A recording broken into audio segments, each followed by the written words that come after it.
What is going on, guys? Thank you so very much for stopping by the channel again this weekend. This is episode 394 of Off the Script for your Saturday, October 9th, 2021. I am your host, JD from New York. And we have a lot to get into today, man. I'm glad pro wrestling is keeping me busy.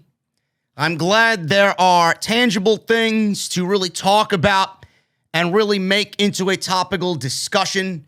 We got a big crown jewel show. If you guys watched SmackDown last night, if you guys watched the Off the Script post show, you guys know that crown jewel is quickly becoming a must-see show, whether you believe that or not. At least on paper, I believe that to be the case. But we got a big crown jewel show coming up. We got the Queen of the Ring and the King of the Ring tournament, or the Queen's Crown tournament, which I absolutely blasted on my Friday night post show. WWE has completely butchered already the Queen's Crown tournament. Even though I'm a tournament guy, I can't really get past the fact that WWE has already messed this one up. And we'll go over that again today on the show. Tessa Blanchard is in the news. Not for the right reasons, though. And Women of Wrestling is going about this the entire wrong way. I can't believe what they've been doing as far as Tessa Blanchard and not caring about the fans and the merchandise. And then on social media last night, they were deleting tweets from everybody that seemingly had a problem with Tessa Blanchard and the way that they were going about business. And I genuinely feel bad for everybody that's going to be involved in this promotion, because the only thing that's going to be spotlighted is Tessa Blanchard's appearances and her partnership with the brand, her being the face of the company, and it's going to come down on everybody else. It's going to come down on April Mendez. It's going to come down on Izzy. If you guys saw on social media, she is going to be a part of the promotion as well in some working capacity. These are good people that are going to be in a bad light because of Tessa Blanchard and her partnership with Women of Wrestling. So we're going to go over that. I got more news on Braun Strowman and how he shit on all of the internet fans. You know, you want to get yourself back out there in the world of professional wrestling. I think the last thing that you need to do is shit on the pro wrestling fan. I don't really get that mindset. I don't get that mentality. Tony Khan is making waves on social media. People are losing sleep over what he said following WWE's announcement for a 2.5-hour SmackDown on Friday night next week. Why are you losing sleep over somebody that is prideful and very excited about the work that he's doing for his own promotion? Why is WWE moving SmackDown to 2.5 hours? There's only one reason and one reason only why they're doing that, and it's because they have the show happening on FS1 next week, and they know that WWE on FS1 is not going to really do good in the ratings. But I thought ratings didn't matter. But here you are desperately seeking ratings on a different channel that you know people aren't going to go out there and sit down and watch your show. I also got news on WWE adding more profanity to NXT and Monday Night Raw, but aren't allowed to do that on Friday Night SmackDown, and that should be common sense and common knowledge to a lot of different people out there. I got news on the internal perception of the WWE Draft. I got news on USA Network being very disappointed in the sinking ratings of Tuesday Night Raw. NXT 2.0. So we're going to go over all of that, plus much, much more. And then the big one, WWE, they have a big problem. WWE has a major problem in the company as it pertains to the biggest act in all of professional wrestling, and that is your tribal chief, WWE's head of the table, Roman Reigns, the Universal Champion. There is a major problem in WWE that needs to be addressed. It needs to be rectified. There needs to be a solution, or WWE is going to face troubling times ahead. And I don't want to see WWE throw away legitimately everything and everyone that's been a part of the Roman Reigns storyline because of their failure to build a credible babyface. I don't want to see it wasted because WWE got lazy and they don't know where else to go. And that means Roman Reigns losing the Universal Championship. That should not be on the menu at all. And if it is, I don't think WWE will really ever get it as far as how to build a proper heel and a proper babyface and take what Roman Reigns has done, which right now is a rarity, and transfer it to somebody else so that they may also have another superstar on their hands when Roman Reigns is not there anymore. Major problem. Nobody's talking about it. And this became even more apparent after the WWE Draft concluded on Monday Night Raw. And we got to see all of the roster and where they're going to be in the next 2 weeks. And I'm looking at SmackDown, and I'm not liking it at all. Major, major, major problem. We're going to go over all that plus so much more today on Off the Script, episode 394, sponsored by my great friends over at Blue Chew, BlueChew.com. You guys are going to use code JD at checkout to get your free sample. All you have to do is pay $5 shipping and handling, man. If you guys have ever wanted that extra boost of confidence, especially after this terrible Queen's Crown tournament, and the fact that Toni Storm and Liv Morgan were both eliminated in the tournament in round one, you guys are going to need all the Blue Chew you can get to suck up Bruce Pritchard's terrible booking of the women's division. I know it's going to let everybody down. I know everybody's going to be disappointed. So don't feel that way, man. Blue Chew has got you covered. BlueChew.com. Use code JD at checkout and get yourself a free sample on me, on the podcast. And I want to thank them for once again supporting Off the Script. Follow me on social media at JD from NY206. That's Twitter and Instagram. Hit that subscribe button down below. Turn on the bell for all notifications.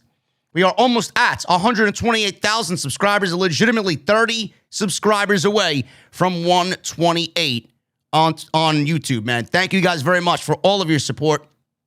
Loving the growth of the channel.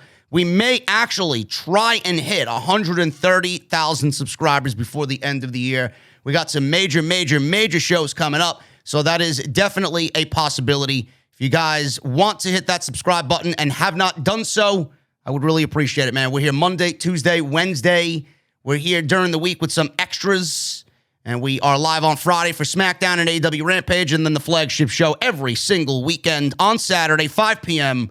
Off the Script. Thank you guys very much for all of your support. If you guys missed any of the post shows on the channel, like I said, Monday Night Raw, we covered night 2 of the draft. Tuesday night, we covered the debut of Tony D'Angelo, my boy Tony D'Angelo, bro.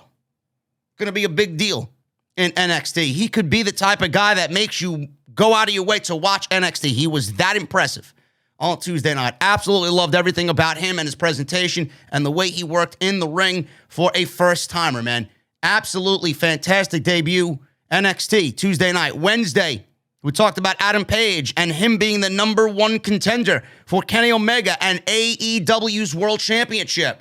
That was Wednesday. Jesse and I talked about everything going into Full Gear.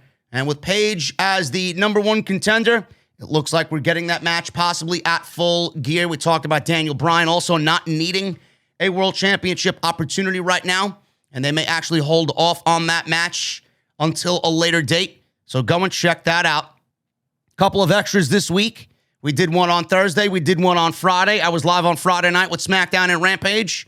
And here I am on your Saturday afternoon, guys. If you missed any of those videos and post shows, they are all on the homepage right now. Go and check everything out if you need more Off the Script. If you guys want to support the show, several ways to do that. Follow me on social media at JD from NY206. That's Twitter and Instagram. We are nearing 35,000 followers on Twitter. Thank you guys very much for all of your support on Twitter and on social media. Instagram as well. nearing 10,000 followers on Instagram. I appreciate you guys and the support over there. Patreon is another great way to support the show. Patreon.com/JD from NY206. We got some exclusive merchandise over there. Only if you sign up annually to be a VIP member of the podcast. That's patreon.com/JD from NY206. And make sure you guys go and hit that join button, man. We had a great night last night on the post show. We had 8 new members join the VIP club here inside the OTS venue. Thank you guys very much for all of your support. You get instant access to the off-the-script badges, the off-the-script emojis, and on most weeks, you get off-the-script early. That is when I do it on Friday. Today is Saturday. I'm recording it on Saturday, so I'll probably record it and upload it immediately for you guys. But on most weeks, you do get off-the-script early on Friday night going into early Saturday morning, well before everybody gets it publicly on Saturday afternoon at 5 p.m. So make sure you guys hit that join button, man, and join the VIP club here on Off the Script. Let's start at the top, man. I talked about this earlier in the week. WWE is taking great steps and going to great lengths to make Crown Jewel a must-watch show. Now, after Friday night, we probably have what is a complete card for Crown Jewel. And by the looks of it, it's actually shaping up to be not only better than WrestleMania, but better than SummerSlam. And those were the 2 big shows that WWE had this year. WrestleMania was the first show back with live fans in attendance. They did not fill Raymond James Stadium the way that they wanted, 25,000 plus each night. Then SummerSlam was the first big show that WWE welcomed fans back. It was supposed to be a WrestleMania-like show, a WrestleMania-like atmosphere. It failed on all accounts, in my honest opinion. And WWE wanted to make that its WrestleMania this year at maximum capacity coming out of the pandemic. Crown Jewel on paper is looking like a better show than both WrestleMania and SummerSlam. One of the reasons why Crown Jewel shows don't feel important is that they are treated as a giant house show. WWE knows that most of their core audience is not watching.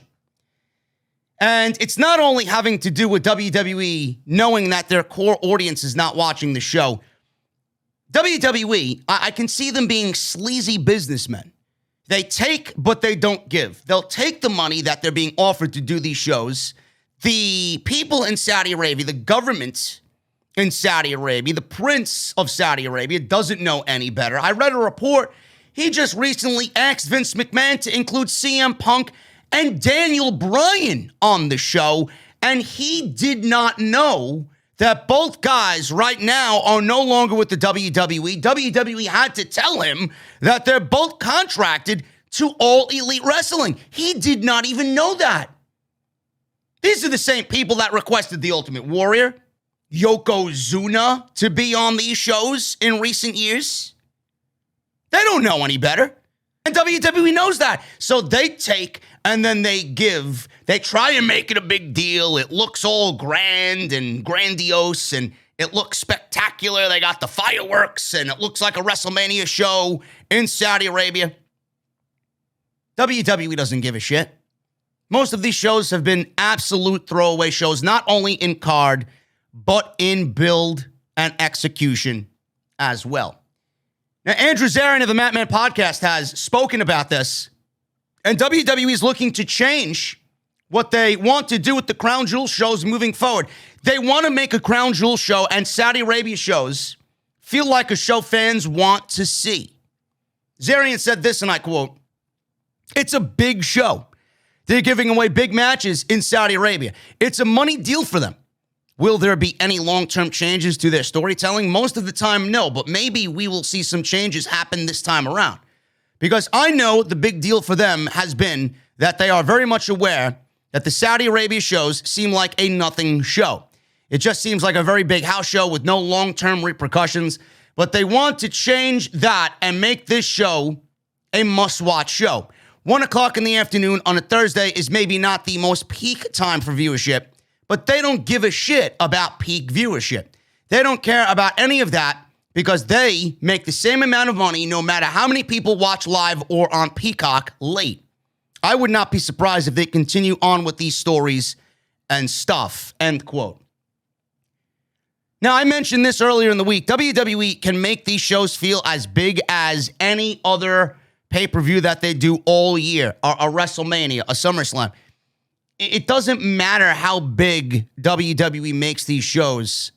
It's where these shows are taking place. WWE's relationship with the Saudi Arabian government is not really looked at by a lot of people as a thing that they want to support. They don't want to support WWE for their relationship with those people over there, and by default, they will boycott and protest these shows by not watching them, just based off the fact of where these shows are taking place.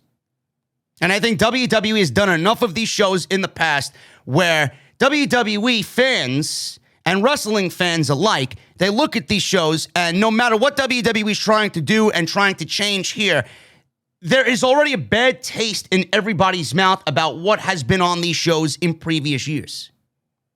And they don't really trust WWE enough to change, no matter how good the show looks on paper.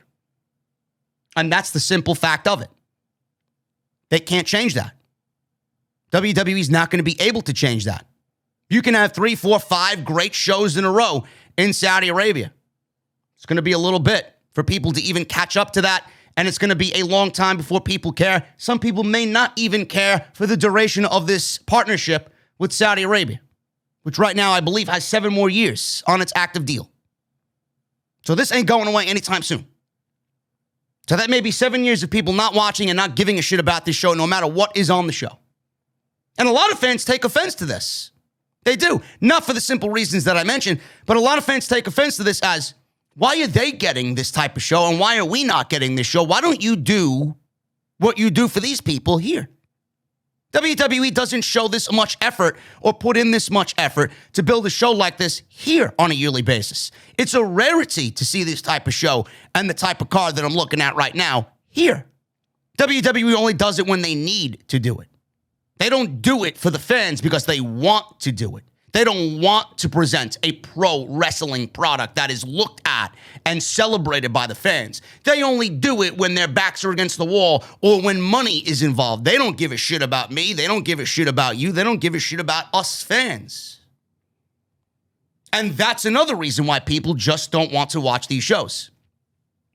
WWE's got some balls on them, and that's the way the fans look at it. Why aren't we getting this type of show? But they are. I'd like to attend this show. Why are they getting this show? Why are you giving easy access to those people? And why aren't you doing this more on a regular basis here? Roman Reigns versus Brock Lesnar. Universal title. Absolutely a must-see just based on the storyline with Roman, Brock, and Paul Heyman. Becky Lynch versus Bianca Belair versus Sasha Banks. Triple threat match for the SmackDown Women's Championship. RK Bro versus AJ Styles and Omos for the Raw Tag Team titles. Now, both of those teams are on the same brand, even after the draft rules go into effect. So I don't know what's going to happen there. Can we see RK Bro break up? I don't think that's going to be the case. I think they are in the top 3 merchandise sellers in WWE right now. So why would you break up one of your hottest acts? I think everybody will know when it's time to break them up and when Matt Riddle needs to be elevated to the next level. Hopefully Randy Orton can take him there. Big E versus Drew McIntyre for the WWE Championship. Overly predictable. This is another reason why people aren't going to watch this show. Overly predictable. Roman Reigns and Lesnar, there's a little bit of unpredictability there, but I don't really see Roman Reigns losing that Universal Championship to anybody, even Brock Lesnar. So to me, if WWE needs to do the right thing, Roman Reigns should do the right thing. Roman Reigns is going to win that Universal Championship title match and retain the title. Big E versus Drew McIntyre, overly predictable. Drew McIntyre's on SmackDown. He's not beating Big E and taking the WWE Championship over to SmackDown, when that title is a Raw title. Overly predictable. Should be a good match, but I don't think anybody's going to be invested to watch the show when they already know the outcome of said match. Goldberg versus Bobby Lashley in a street fight. No holds barred match. Now, if you watch WWE programming, you know that Bobby Lashley lost the WWE Championship, so this gives all more reason for Goldberg to get his win back over Bobby Lashley. And the fact that his son is involved, Gage, Goldberg's son Gage is involved, this clearly means the babyface is going to get his revenge on said heel Bobby Lashley. Overly predictable. Even the Women's Championship match is overly predictable. I would like to watch a show with great matches and some sort of unpredictability. Becky Lynch and Bianca Belair both got drafted to Raw. Becky Lynch is the SmackDown Women's Champion. There's only one woman in this match that's actually staying on the SmackDown brand after the draft rules go into effect, and that's Sasha Banks. So who's going to win this match? Becky Lynch is not keeping the SmackDown Women's Championship on Raw. Bianca Belair is not going to win this match and take the SmackDown Women's Championship to Raw. WWE could certainly do something like that to throw a wrench in everybody's gears and maybe make a trade or switch things up after the draft rules go into effect, but they are not that bright. They're not that intelligent. So I'm looking at it from a very linear point of view. Sasha Banks is the only SmackDown superstar in this match, so thus she will win this match and take that title back to SmackDown, while Becky Lynch and Bianca Belair get drafted to Raw. Overly predictable. Queen's Crown final, King of the Ring final. I ranted about the Queen's Crown final on SmackDown. I'll probably at some point go over it again today. WWE thinks that a Queen's Crown tournament with 2-minute matches is going to build prestige around who wins the championship, or the crown, I should say. I don't even know if they get a championship match by winning the Queen's Crown tournament. They should. That should come with the overall package, the prize package. But 2-minute matches, 90-second matches aren't going to build a tournament that is going to resemble a must-see tournament. WWE only put this tournament together for the one reason and one reason that I mentioned on Friday night, and that is not only do they have one women's match that includes 3 women, now they're going to have 2 women's matches in a country that looks down on women in that way. They don't really allow that type of thing. So WWE is really pushing the boundaries here politically for getting not 1 but 2 women's matches on the show, and they want to tout, look, we broke boundaries in a country and we have all the power. Look at how influential WWE is. That's the only reason why they're doing it. But meanwhile, you should be building a Queen's Crown tournament that is built around building talent up, prestige, importance, number 1 contender. It fits with the Survivor Series theme. There's no reason why you couldn't wait to do this at Survivor Series when it's going to be Raw versus SmackDown anyway because of the way you built these brackets. 4 on one side, 4 on the other. It's tailor-made for the Survivor Series. Both the Queen's Crown and the King of the Ring final. Then we got Edge versus Seth Rollins inside a Hell in a Cell. I don't know how good it is of an idea to put Seth Rollins inside a Hell in a Cell, but I'm not really looking at it. I think he's going to get back and bounce back from the last horrific nightmare that he was in with Bray Wyatt inside Hell in a Cell. WWE is actually using the Hell in a Cell structure to build a feud the right way. It actually makes sense that this feud is inside Hell in a Cell, but it would be more important if WWE didn't already give us 5 Hell in a Cell matches earlier this year. If this was the only Hell in a Cell match all year and this announcement came out of left field and there was no Hell in a Cell pay-per-view, no Hell in a Cell matches prior to this, it would have came off as a bigger deal. But WWE watered down the Hell in a Cell gimmick and match that this announcement by Edge kind of rolled off everybody's shoulders. Hey, it's going to be a good match, but I don't really care as much as I should because WWE has given us so many Hell in a Cell matches in the year. 2 on national television and then 3 on pay-per-view. Not really all that big. Or was it 2? How many Hell in a Cell matches we got this year? 4? There had to be at least 4. A full handful of Hell in a Cell matches that we've already been given on TV and on pay-per-view. It would have come off as a bigger deal if WWE had 0 Hell in a Cell matches and no Hell in a Cell pay-per-view. On paper, it looks like a great show. But WWE is not going to really get people to stop what they're doing to watch this show for obvious reasons. And I think the reasons that I mentioned here are definitely the top reasons as to why people aren't going to go out and watch this show. WWE is actually allowing more profanity on Raw and NXT, but not on SmackDown. Fans watching WWE television may have noticed an increase in the amount of profanity being used during Raw and NXT broadcasts. There's a reason why this is, folks. WWE had not really ventured down the profanity route on television for their branded shows.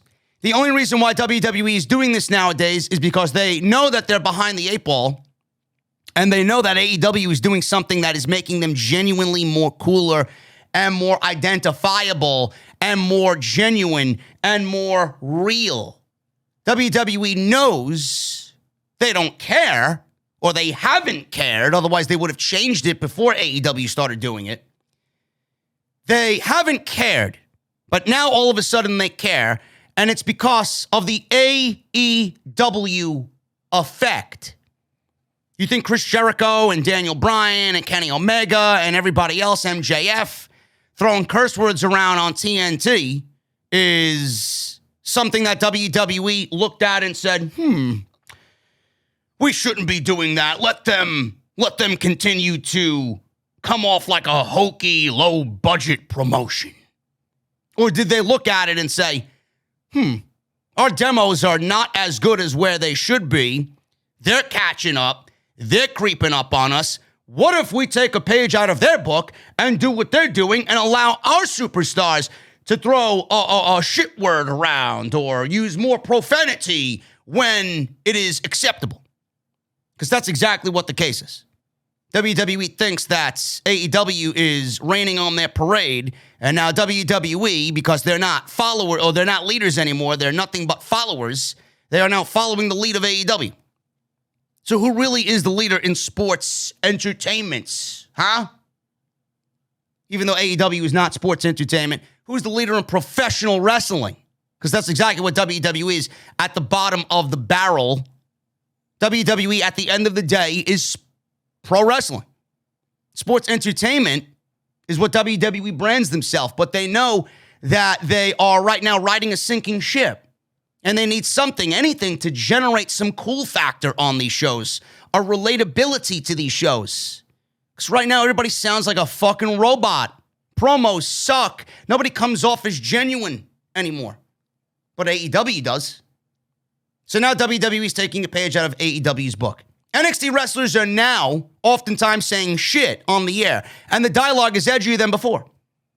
Fightful Select is reporting, as of a few weeks ago, about plans to be edgier, and it was very noticeable during some of the skits featuring Indy Hartwell and Dexter Lumis, references of condoms and sex and how many times they've had sex and their honeymoon and how freaky Dexter Lumis is in the bedroom. That's a little disingenuous. I think that and that whole thing is a little forced. It doesn't come off as natural. It comes off like cheap comedy. But that's where WWE thinks the cool factor is going to come in. Oh, look, we can talk about how many times Dexter Lumis and Indy Hartwell are fucking on national television. Who gives a shit? You know, the old NXT 1.0, before Bruce Pritchard and Triple H, or Bruce Pritchard and Vince McMahon, fucked up Triple H. NXT 1.0 was edgy without actually having to try. It came off edgy in presentation. It came off edgy in look. It came off edgy in the type of music that they used. It came off edgy in the type of in-ring product that they presented to the audience. Why are we trying so hard to be edgy by throwing sexual innuendos out there, bad comedy out there, allowing people to now say shit out there? NXT 1.0 didn't have to resort to that type of thing. Did you miss it? Did you even wonder why WWE wasn't using it in NXT 1.0? No, because you realize that you didn't need it. These are the same people that are requesting WWE to go back to a TV 14 format and rating. You don't need a TV 14 rating to have a good show. NXT was putting on the best wrestling show on the planet on a weekly basis, and with TakeOver operating under a TV PG rating. You don't need to try so hard to be edgy. WWE is trying to be edgy now because they know they aren't the leaders in this thing called pro wrestling anymore. They don't know what to do. They got their backs against the wall, and they're looking for any sort of outlet that is going to give them this cool factor. And it comes off as desperate. It comes off as copycat. If WWE wanted to do something, they should always go and do it without looking at others and what they're doing. They lose credibility. Fans see it. They're not stupid. NXT 1.0 didn't need any of this shit to be edgy. They just were.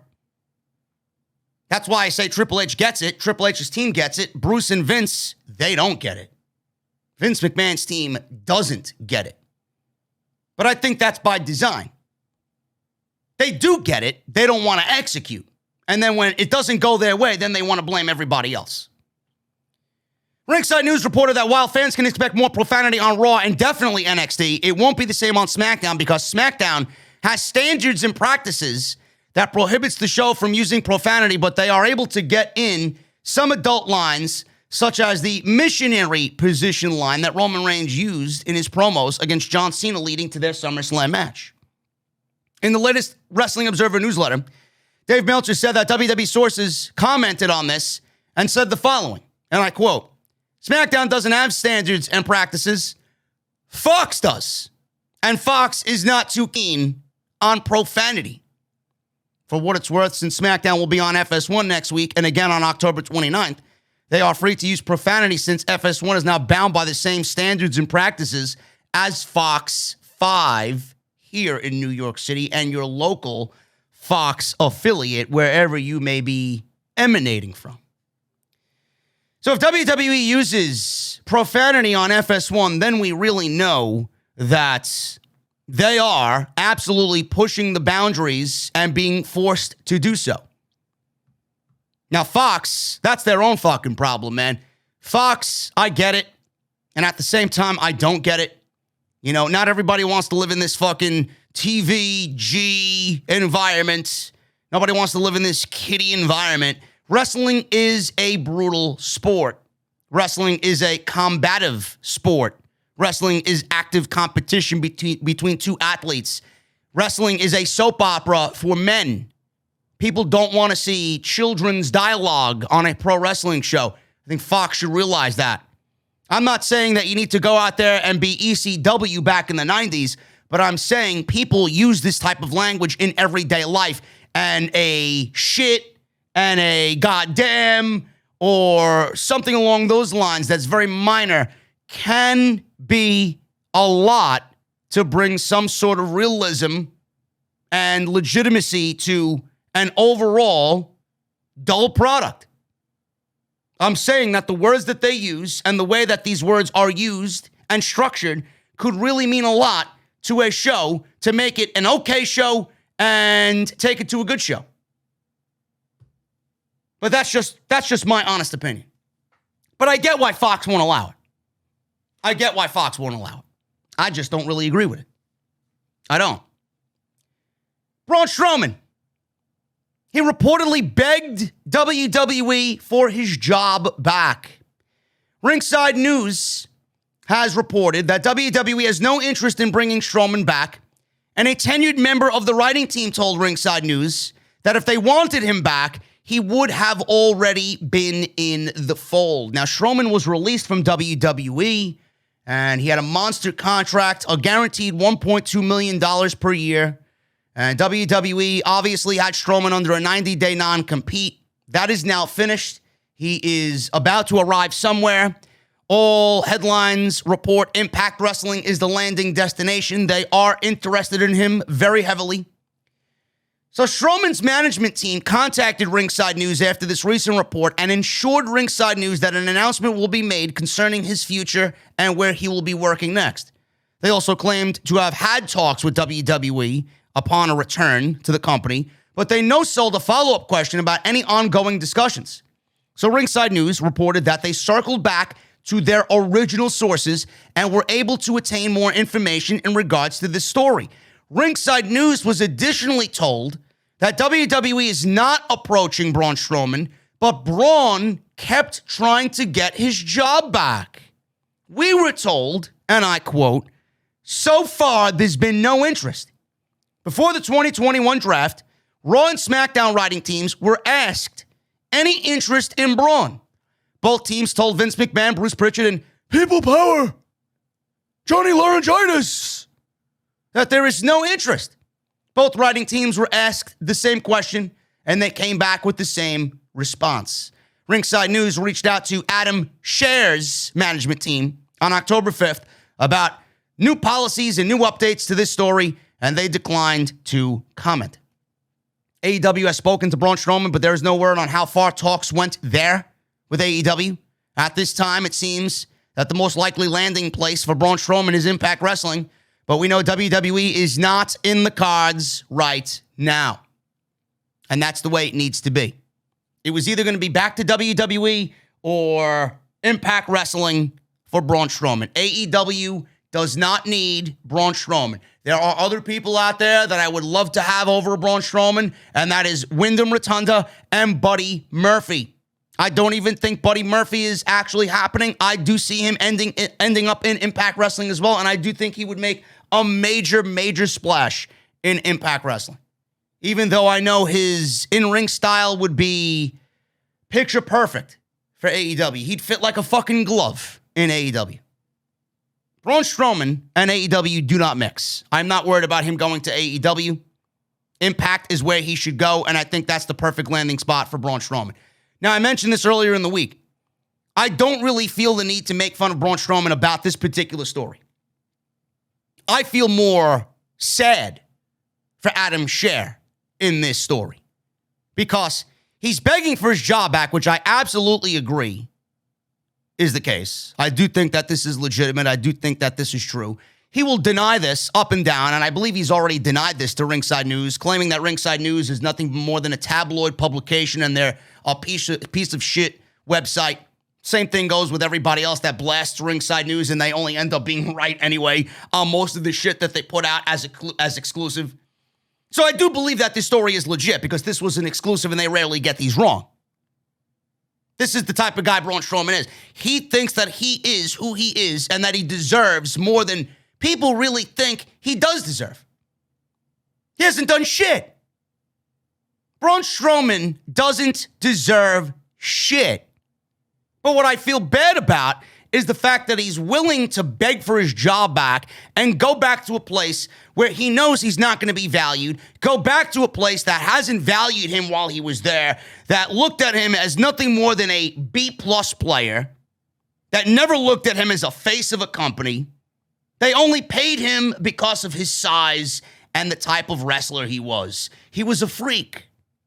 He was a giant guy, and you don't see guys like that really have any marketability in the pro wrestling industry. How many big men are in the industry right now that you could look at that are on the level of a Braun Strowman?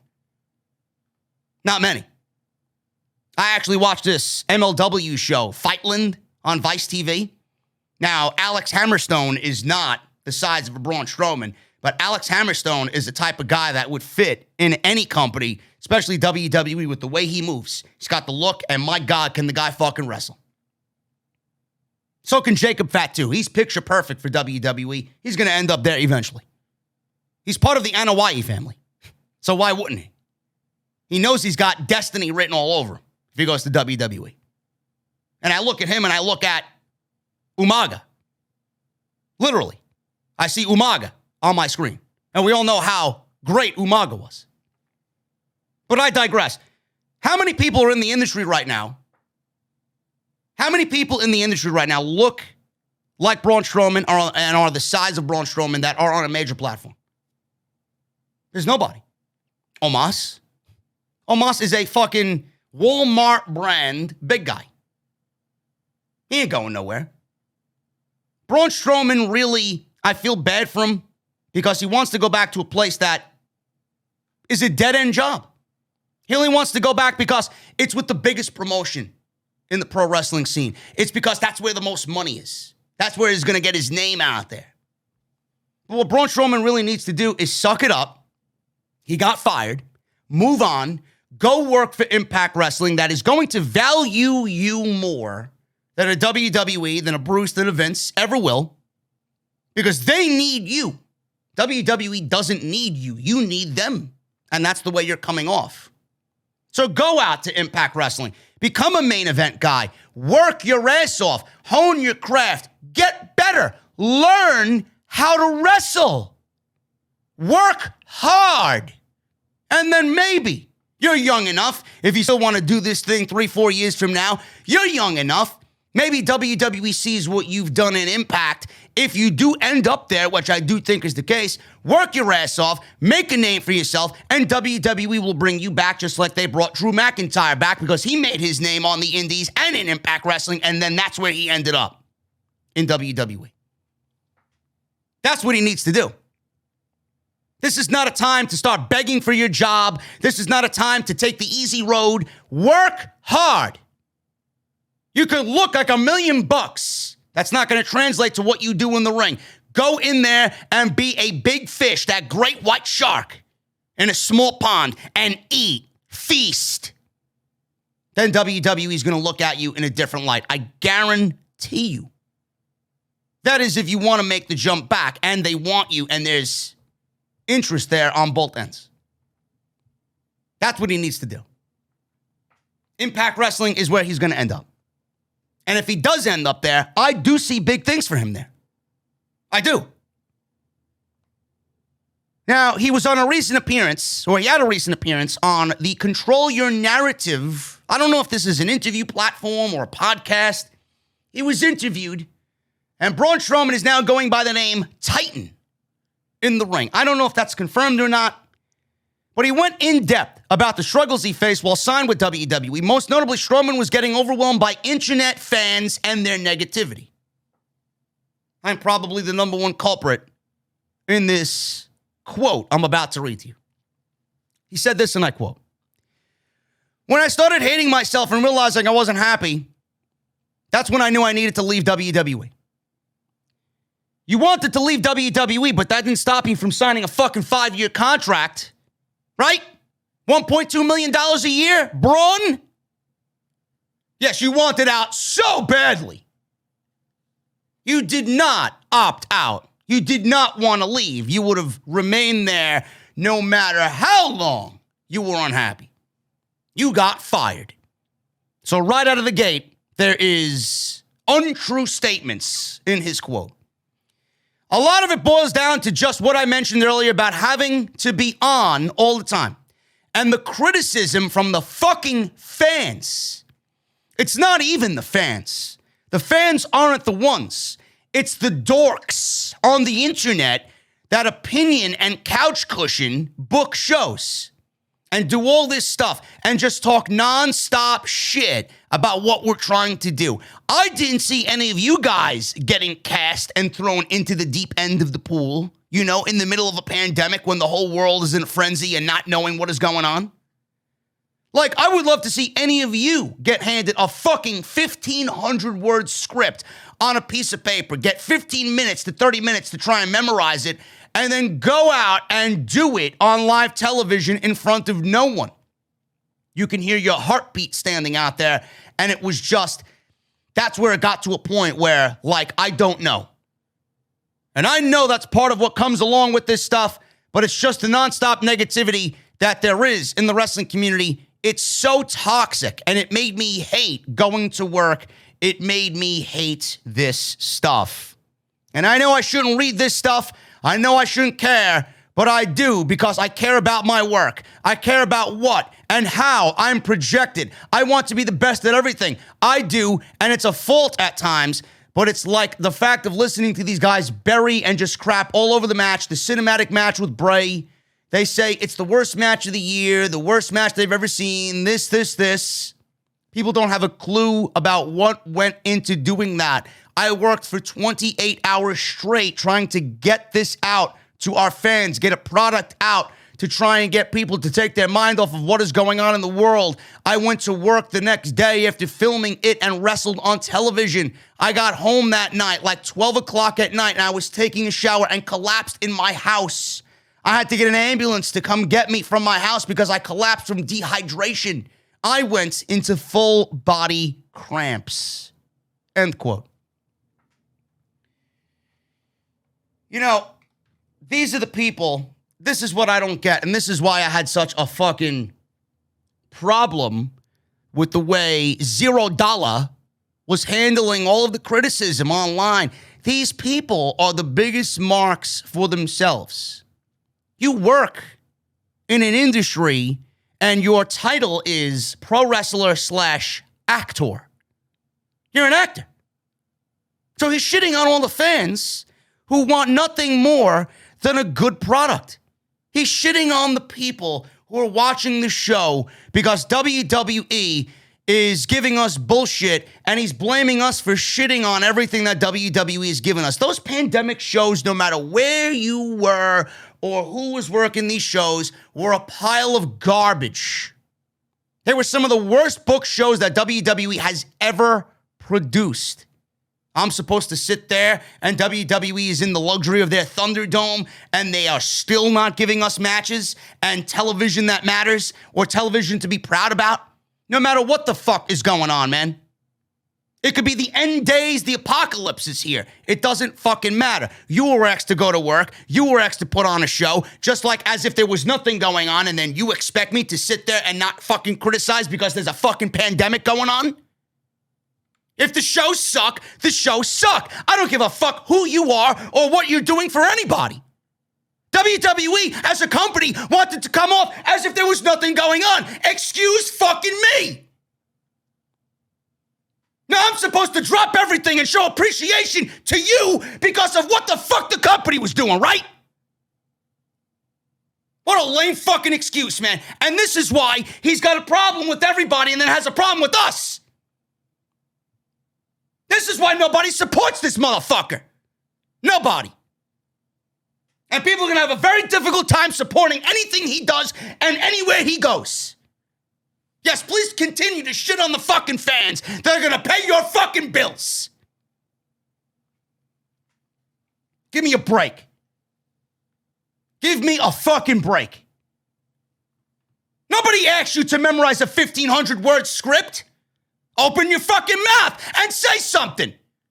That sounds very abnormal to me. That sounds very bizarre. 1,500-word script. For what? Who did you feud with, and who the fuck were you cutting a promo on about 1,500 words deep? And the swamp match? Yes, please. Please tell me how many hours went into that to produce utter shit that only further buried Bray Wyatt and the Fiend character that he worked on. The match was an embarrassment. An embarrassment. And it was only a product because WWE couldn't use you in a fucking feud with Bray because everybody knew the match was going to be fucking total shit anyway. So they tried to mask it in some cinematic fucking bullshit. This guy is fucking clueless. Absolutely fucking clueless.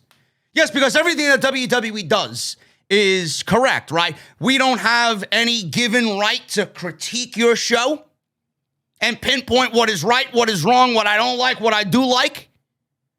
You know, pro wrestlers are the only fucking entertainers in the world that take such a gripe and have such a problem with their own fan base. You don't see movie actors going on social media blasting the fucking fans for a fucking movie that bombed in the movie theaters. You don't see NFL players, rarely. I don't really follow any of the fucking teams of the players. You don't see NBA players, baseball players, NFL players. You don't see golfers online. Oh my God, Tiger Woods fucking went 12 over par. This guy sucked. In the PGA Open. You don't see Tiger Woods going on there and blasting the fucking fans. Let me see you go out there and really golf and have a good game with 20-mile-an-hour winds, man. The weather was hazardous out there. Let me see you go and do that.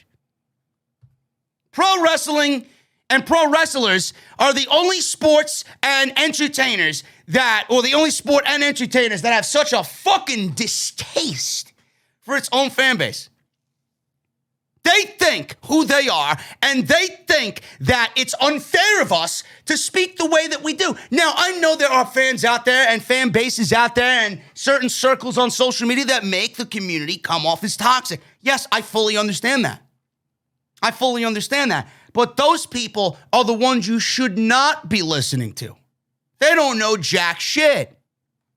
Why are you so concerned about what some fucking egg on social media says that's got a fucking Twitter profile header with Toriano or fucking Kazuchika Okada. I mean, give me a fucking break. Give me a break. Or some fucking profile picture of a Randy Orton gif or a meme or whatever the fuck. Some comedy shit. That's obviously a troll account. Give me a break. This guy is a clueless hack. Tries to justify everything that he did and then wants to criticize us for criticizing on what is obviously shit. Pro wrestlers are weak, man. Not saying all of them, but the majority of them, Braun Strowman being the case. Isn't this the same guy who was contracted on the WWE and made fun of all the indie talent and told them to go find a new profession in the middle of a pandemic because they were complaining about their jobs and the statuses of pro wrestling and where they were in a situation where it was very difficult for them to find work? Isn't this the same guy that criticized them and told them to go find new work? Oh, how the story has changed now. Now you're a fucking free agent. Now you're out of work. And more than likely, you're going to be working with some of these fucking people that you put down. You know, when you get to the top of something, don't look down and start talking shit on everybody else that probably helped you to get where you are. Because at some point, you're going to be right back down there with the rest of them. And they're going to be looking at you like, man, I once had respect for you and now I don't for the comments that you made. Now here you are standing next to me. What do you got to say now? But you want to be all fucking big and tough because you're making $1.2 million a year and you're highlighting the company at WrestleMania. Braun Strowman is a piece of shit. He is a legit piece of shit who thinks he deserves more than what he really should be getting. I wish him all the success in the world on Impact Wrestling. I do. If he does end up there, which I'm pretty sure he will end up there. Maybe he learns a lesson or two in being humble and being appreciative. Maybe he needs to go to a place like Impact Wrestling to really fall in love with professional wrestling and the fan base again. Because him coming out of NXT, not having one match in NXT, getting drafted to Raw, and then being made into this big fucking deal when he had basically no experience. Clearly, everything that he did in WWE went to his fucking head, and it's still residing there.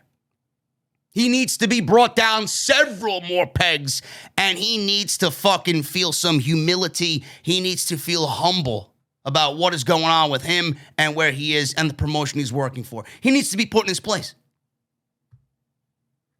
Braun Strowman is a piece of shit. EC3 says wrestling died for him. Speaking of controlling the narrative, EC3 was definitely a part of that when he left WWE. He said wrestling died the night Goldberg beat Bray Wyatt in Saudi Arabia. Bray Wyatt, Wyndham Rotunda, he says, is one of the most creative and talented people I have ever met, especially in this industry. I've watched him from his inception in FCW, coming in as Axel Mulligan, and develop what he did and find inspiration he finds in the world outside of wrestling bubbles and brings it to these people in unique ways. He was the one person that really inspired the Control Your Narrative movement because I never seen somebody so creative try so hard and be so unique and do so many different things and take it upon himself to create these things, creating The Fiend and the Funhouse. I'm like, this is amazing.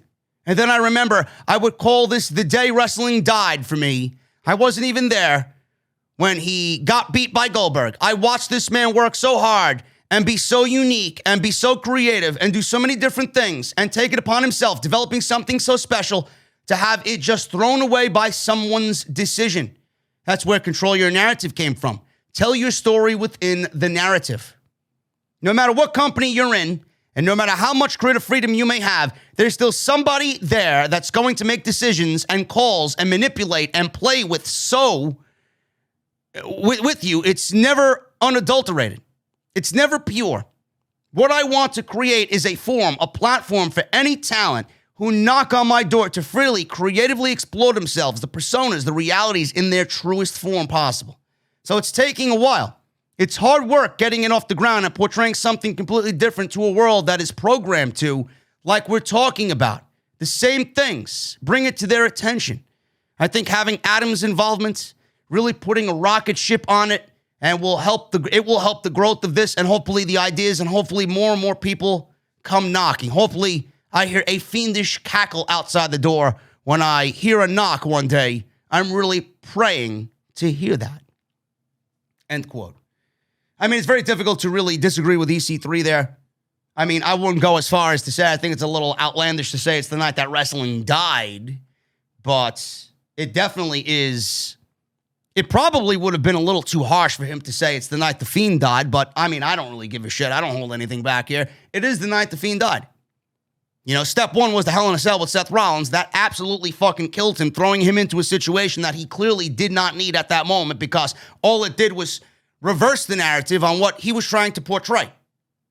And it ruined Rollins and Bray Wyatt collectively. And then Saudi Arabia happens. You were forced to give him the championship. And Goldberg beat Bray Wyatt when he shouldn't have. The match shouldn't even have been a thing.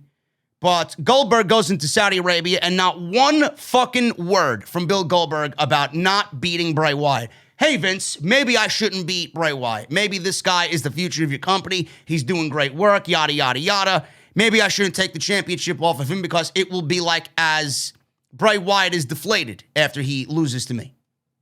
We don't really need top-tier talent and new upcoming stars with this character being deflated in a situation where I take the championship off of him after you just literally gave it to him.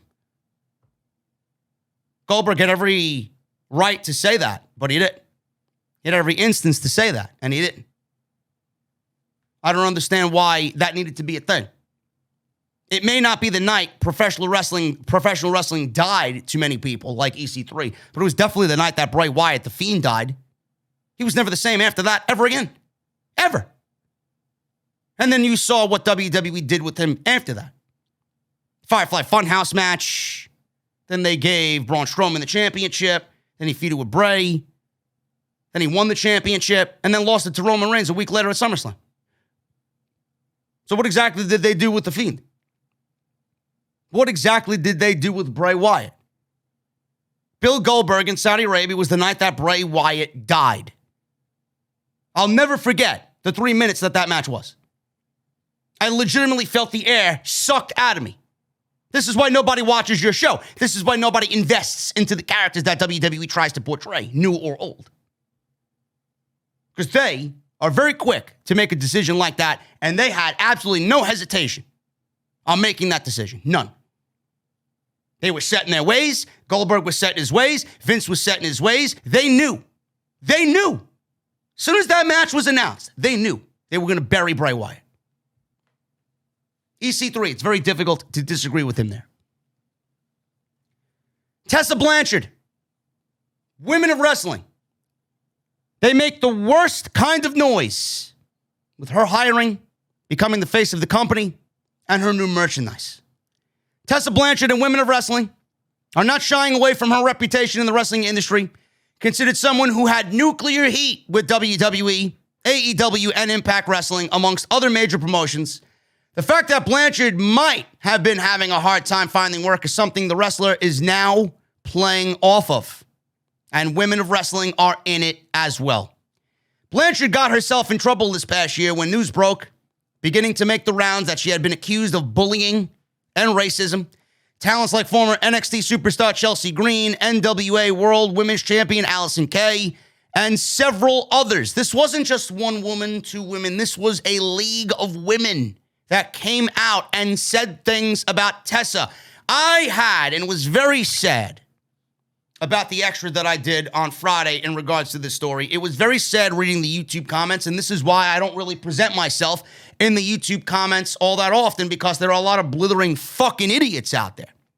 It is very sad to see how many replies I got in the lines of, how do you know Tessa didn't say these things? Or how do you know Tessa said these things? Do you have any evidence on it? How do you know she said this? How do you know she said that? For all we know, she didn't say any of this shit. And everybody just came out and was a Jezebel and a jealous bitch. I would understand that line of argument if it was one woman.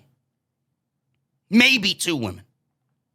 But this was a whole league of women that came out. One after the other, like a domino effect. And you do see the climate of what's going on in the wrestling industry right now. JD's a snowflake. Fuck you. No, I'm not. I speak from the heart. I speak on realism. The pro wrestling industry is a lot worse than a lot of what you see here. The pro wrestling industry are the people that you should be upset with because they are not allowing Tessa to even be in negotiations with them because they know that Tessa and everything that revolves around her is going to bring a negative feeling to not only the locker room, but to their promotion. This is why AEW did not want to take her and bring her in. Tony Khan doesn't need that. If you're a businessman, if you're a promoter like Tony Khan, are you going to bring that woman into your fucking company and have her ruin everything that Tony Khan is doing? With all the major shows coming up, with all the dream matches he's got coming up, with all the major storylines coming up, Omega, Bryan, Punk, Cole, the Lucha Bros, you're going to ruin everybody's time there because everybody's going to have one spotlight and one spotlight only, and it's because of this woman. Would you allow that? I know I wouldn't. Now, I'm going to be brutally honest with you. I am. I would have given her a chance if she apologized. All she had to do was apologize. I would have taken her and I would have brought her in if she simply apologized. But she didn't do that. She doubled down on everything, put out a shirt that was woefully fucking insensitive, and she's playing off everybody's emotions for monetary gain. That's not the way to go about this. She put out this shirt that said nuclear heat. Nuclear heat. Normally, if you're a good wrestling heel, I would get the nuclear heat quote. But you don't have nuclear heat based off your heel work, and you don't have nuclear heat based off the in-ring work that you, and we all know, possess. You have nuclear heat because of racist comments said in the past that more than one woman have come out and said, you said. I don't think that's really a respectful way to welcome fans into a relaunch of a brand that wasn't really much of anything to begin with. Blanchard also got herself in trouble when news broke that she's not only been accused of bullying and racism, but she actually held the Impact Championship hostage. She got in hot water with Impact Wrestling when she worked there for not showing up to a show and reportedly held the Impact Wrestling Championship back from an event. She was let go almost immediately and was never able to make a comeback despite the fact of that she was out for more than 18 months. 18 months. Blanchard showed up alongside AJ Lee as a spokeswoman for for Women of Wrestling, and it was clear she was back, having not only been hired, but promoted by the company. Part of that promotion included the company already putting out a t-shirt for sale that reads Nuclear. Nuclear heat. For those that don't know, in the wrestling business, that means you have heat so strong that no one wants to touch you. The reputation was Blanchard had built up nuclear heat in the industry and wasn't hireable. Of course, the news that Blanchard had signed with WOW has received a bunch of negative responses on social media. Many believe there shouldn't be an expiration date on boycotting someone who did things Blanchard was alleged to have done. Others are finding it amusing that the company is already gaining traction by taking advantage of something a lot of fans might be thinking. Either way, it is drawing attention as a number of outlets have carried the story, many asking if WOW should have even hired her, some asking if the shirt is in poor taste, some are arguing it was a mistake for WOW to associate themselves with Blanchard and that they'll regret this decision in the future.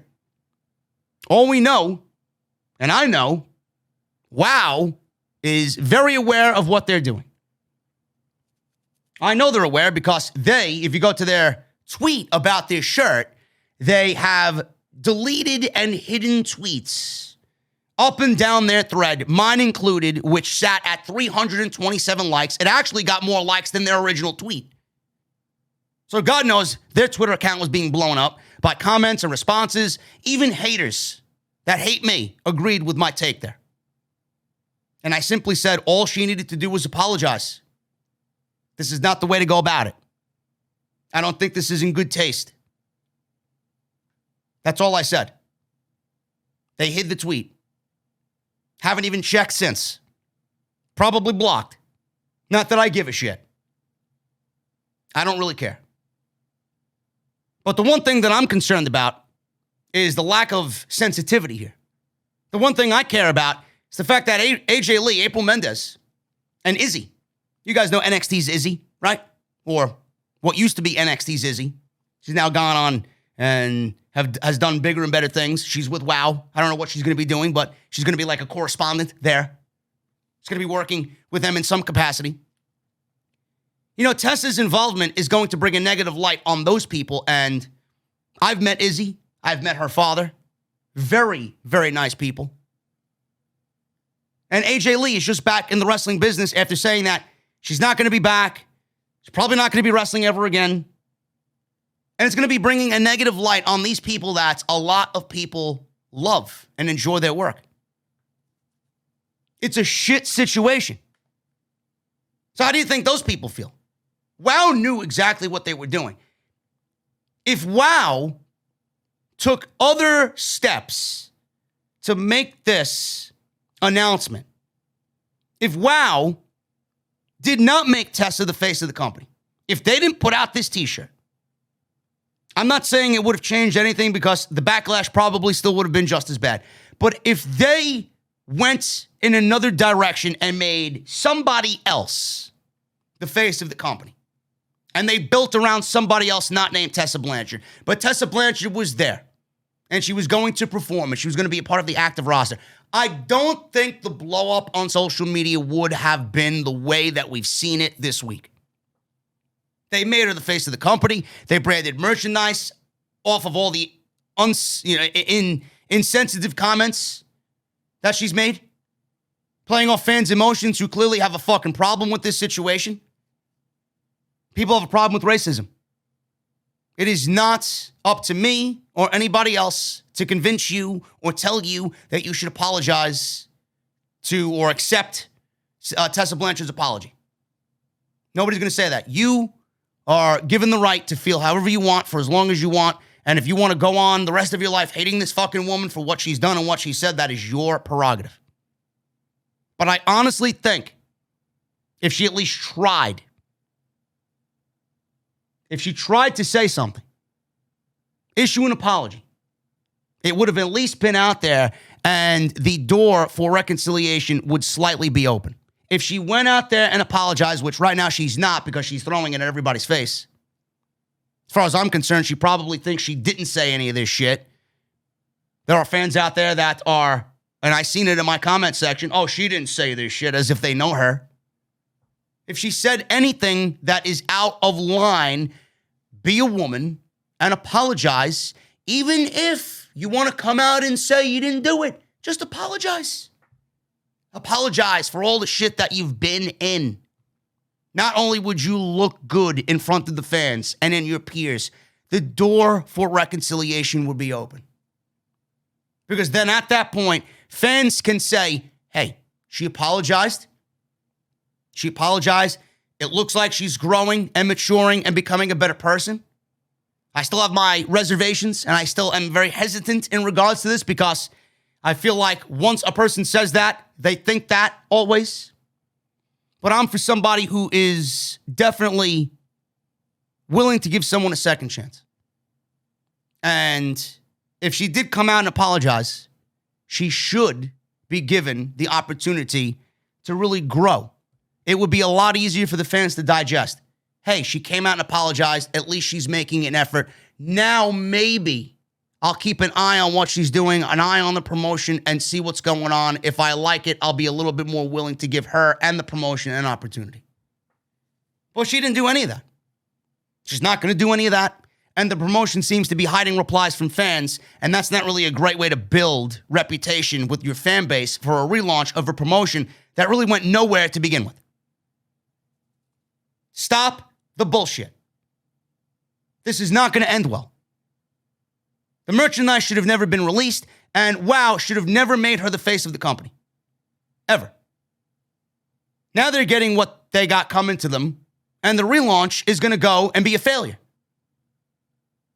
I'm sorry. I don't see this as a good move, and Tessa Blanchard is pretty much sealing her fate that she may never work with a major promotion ever again.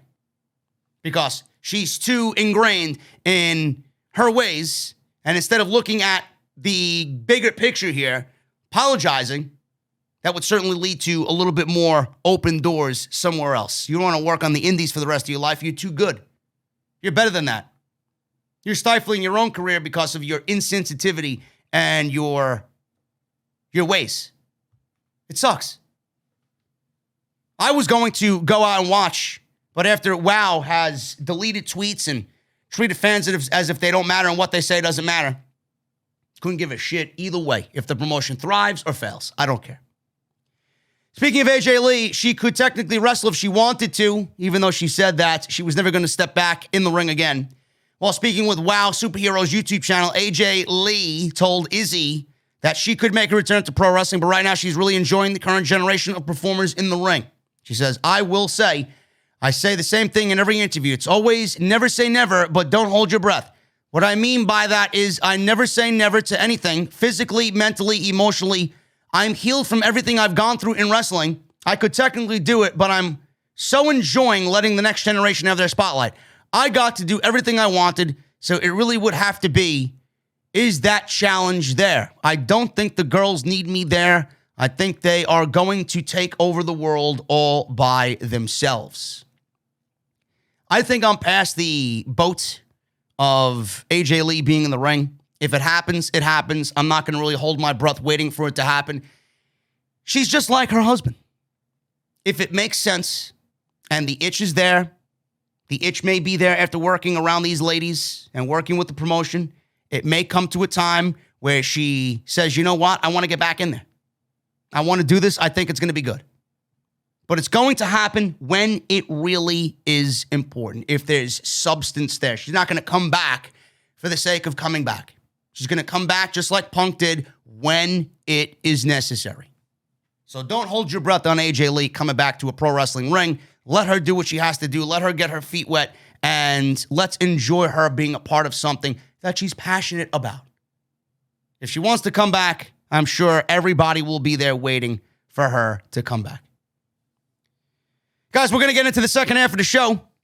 Quickly, I want to say thank you to everybody joining me. Once again, today sponsored by Blue Chew, BlueChew.com.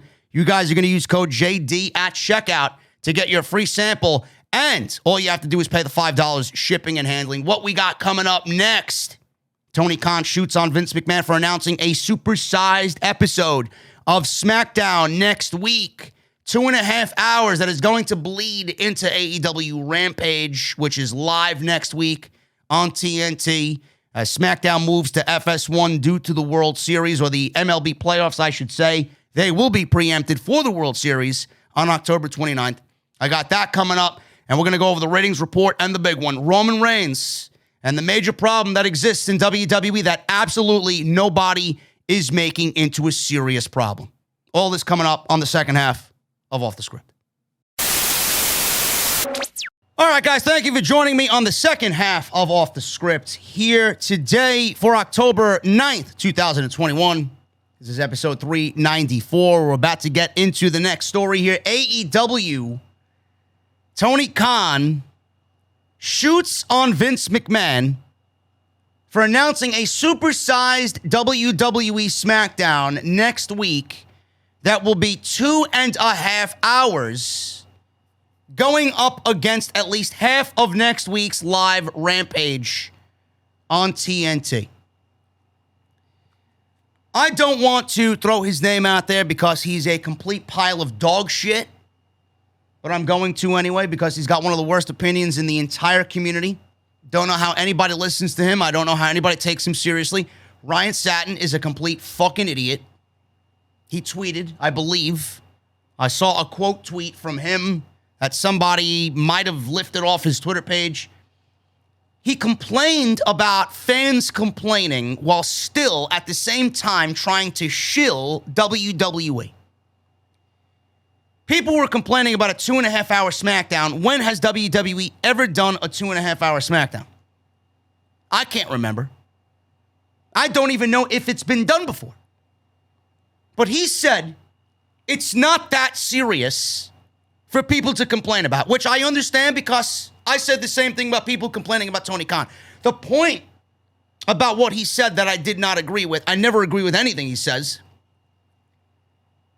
He said that you need to start looking at it in a way where Vince McMahon is trying to give back to the WWE fans. Why don't you really appreciate what WWE and Vince McMahon are trying to do for the fans? What?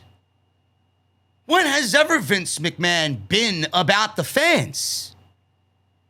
That's what a blinded fucking shill would say. Vince McMahon doesn't give a shit about the fans. WWE's not giving us an extra half an hour of SmackDown because they magically love us all of a sudden. WWE is only, and this is the part where I love when I'm right, because everybody knows that I am. You just won't admit it because you can't. You won't admit it because you're afraid. You won't admit it because you got to tailor your fucking audience to be a bunch of fucking clueless hacks. WWE is only giving a half an hour of, or an extra half an hour of SmackDown bleeding into Rampage because of ratings. WWE realizes the last 2 times that they moved from Fox to FS1 that they did not accumulate 1 million rating. They barely did 800,000. So WWE is giving you an extra half an hour to try and bolster that rating. And then Vince McMahon wants to shill to us at the quarterly conference calls that ratings don't matter. Ratings are not important. But if they weren't important, you wouldn't be giving us an extra half an hour of SmackDown. That's the only reason why WWE is giving us an extra half an hour of SmackDown, because of a desperate attempt at ratings on a channel they know nobody's going to go out of their way to go and find and watch your show on a Friday night. Especially not over playoff MLB baseball. Tony Khan shoots on Vince McMahon about this supersized SmackDown. He says, in response to this news, I saw you're doing a half an hour head-to-head with us. I can't wait to finally beat your main show head-to-head. It's been a long time coming. See you next Friday for AEW Rampage on AEW TNT. Now, granted, Tony Khan's got some balls. He does. He's a little ambitious there. At the end of the day, I don't think that tweet is going to age well. But a lot of people take what Tony Khan is saying and they lose sleep over it. Really. I mean, this is a man who's confident in his promotion. Now, if you look at next week's Rampage, Punk versus Matt Sydal, Ruby Soho versus The Bunny, The Inner Circle versus Men of the Year and Junior Dos Santos. Now, he has every opportunity to change this show up. It's a live show next week. And then we're getting a live Dynamite on Saturday from Miami.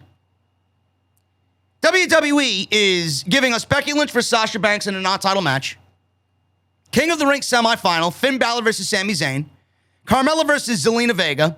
Sonya Deville versus Naomi. And Brock Lesnar will appear to address what Paul Heyman said on Friday night. I don't know how this is going to equate to 2.5 hours, but I'm clearly seeing WWE, not with a full card here. They have other matches that I'm sure they will announce to fill 2.5 hours of SmackDown. But the point is, WWE is doing this for ratings on FS1 where they know the last 2 times they got preempted to FS1, they did not draw shit. Tony Khan is ambitious. A little too ambitious. I actually commend him for being that ambitious, but I translate it in a way where he's confident in his promotion. Tony Khan is very prideful in his promotion. So many people got up in arms about what he said and how he said it on social media that they absolutely are losing their fucking minds. You do not know Tony Khan. I do not know Tony Khan, but I read people better than most. From what I see, Tony Khan is very adamant about his promotion, excited. He's very prideful in his promotion. He's very excited about the product that he's producing every single week. And who the fuck are you to tell him what he can and cannot tweet? If he wants to say what he said here, he has every given right to do so. Why are you so upset about what he said? Because it doesn't go with your WWE narrative? Here's a fucking hot take for you. Stop losing sleep over what Tony Khan, over what other people that you don't know, complete strangers that you don't know, are saying on social media. Go outside, go buy yourself a fucking apple cider donut and a pumpkin spice latte, experience the cool breeze hitting your face of the beautiful fall season, and get the fuck off of Twitter. Here's your hot take for the day. People reside on Twitter too many hours in the day. I myself check it way too many times that I care to really admit to you. But I don't tweet fucking every 5 minutes. I'm not getting into verbal arguments with fucking people over professional wrestling. It's so fucking sad when I tweet something about a video game or I tweet something about music, people still ask me, hey, JD, did you hear about the Rampage ratings? Hey, JD, did you hear about what Tony Khan... Listen, not everything that's going to come out of my mouth is going to be about professional wrestling. Not everything that revolves around Twitter should be about professional wrestling. Everything about you and your life should not revolve around professional wrestling. Find a fucking hobby. Go outside. I personally love what Tony Khan said here. I love his ambitious behavior. But I'm not going to fucking lose sleep over what he said. Enjoy the show next week. Enjoy SmackDown next week. Enjoy this bullshit Queen of the Ring final, this King of the Ring semifinal, whatever the fuck ever they're doing. Enjoy it. I'm not going to sit here and berate you over your wrestling opinion. I'm just going to sit here and spit facts at you about what I and what you are watching. I do my job every week. Tony Khan is doing his. Let him be excited about his company. Dynamite's ratings. 1.053 million viewers. That is down from the 1.152 million viewers the show did previously, the last week. Showbuzz Daily is reporting this news. The 18 to 49 demographic saw the show do a 0.37. That is down from the 0.45. Dynamite ranked number 4 in the top 150 shows on cable for the night, down from the number 1 ranking last week. Dynamite was down this week going head-to-head with the MLB playoff game between the Dodgers and the Cardinals on TBS that averaged 6.6 million viewers and scored a 1.73 in the 18 to 49 demographic. A lot of people are making a big deal about this shit, coming to me, well, JD, the ratings and AEW is losing viewers. AEW is losing viewers, man. Oh, really? That's great. Because the Dodgers and Cardinals did a 6.6 million viewership with a 1.73 demo in the 18 to 49. But AEW was still ranked in the top 5, coming in at number 4, and they still had over 1 million viewers. So how exactly is that losing viewers? If AEW went from, I don't know, a 1.152 to 750,000, that's losing viewers. But what AEW is doing, and this may go over everybody's head, they're being consistent. They're still producing quality television. They're producing appointment television every week, and they're getting people to watch on a weekly basis. It was still probably the number 1 show in its time slot on TNT, right? On TNT. Every single show that's on TNT, still probably the number 1 show on TNT. So what's the big deal? The playoff game. This was the season-ending game for either the Dodgers or the Cardinals. If you're interested in that game or interested in MLB or a fan of those teams, you're going to go out there and watch. It may be the last time you watch them play this year. Meanwhile, Dynamite will still be on. DVR it. It'll be on next week. It'll be waiting for you. I don't get why people think that they're losing viewers. People are ridiculous. Why are you making such a big deal about the ratings? I will be here every single time to fucking criticize you about what you think of the ratings. I don't give a fuck about the ratings. I know Tony Khan's got a fucking multi-million-dollar deal waiting for him at the end of his current deal on TNT. What are you going to say then? Oh, but they're not gaining viewership. They're not making new fans. Meanwhile, Tony Khan's going to be sitting with a $300 million fucking TV rights deal from TNT when it's all said and done. So please tell me how Tony Khan's not going about business the right way. Stay in your lane. Seriously.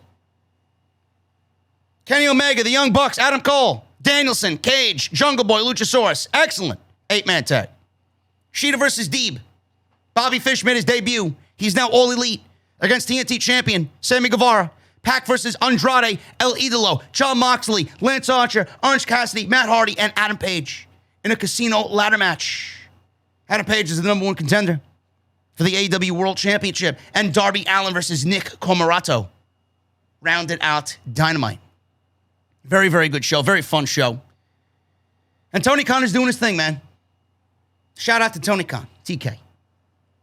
Rampage. There's another thing, another discussion in the community people can't seem to really get over. Oh, but Rampage, it's dying. It's getting low ratings. They're losing viewership on Rampage. Rampage is not about ratings. I mean, if you guys watch our weekly fucking Wednesday night show, it's not about ratings. It's not. Why are you making a big deal about a fucking wrestling show on TNT that happens to be in the 10 p.m. time slot, man? Why do you give a fuck? Really? Rampage. They were down. So what? 622,000 viewers. A 0.25 rating in the 18 to 49 demo on TNT at the 10 p.m. time slot.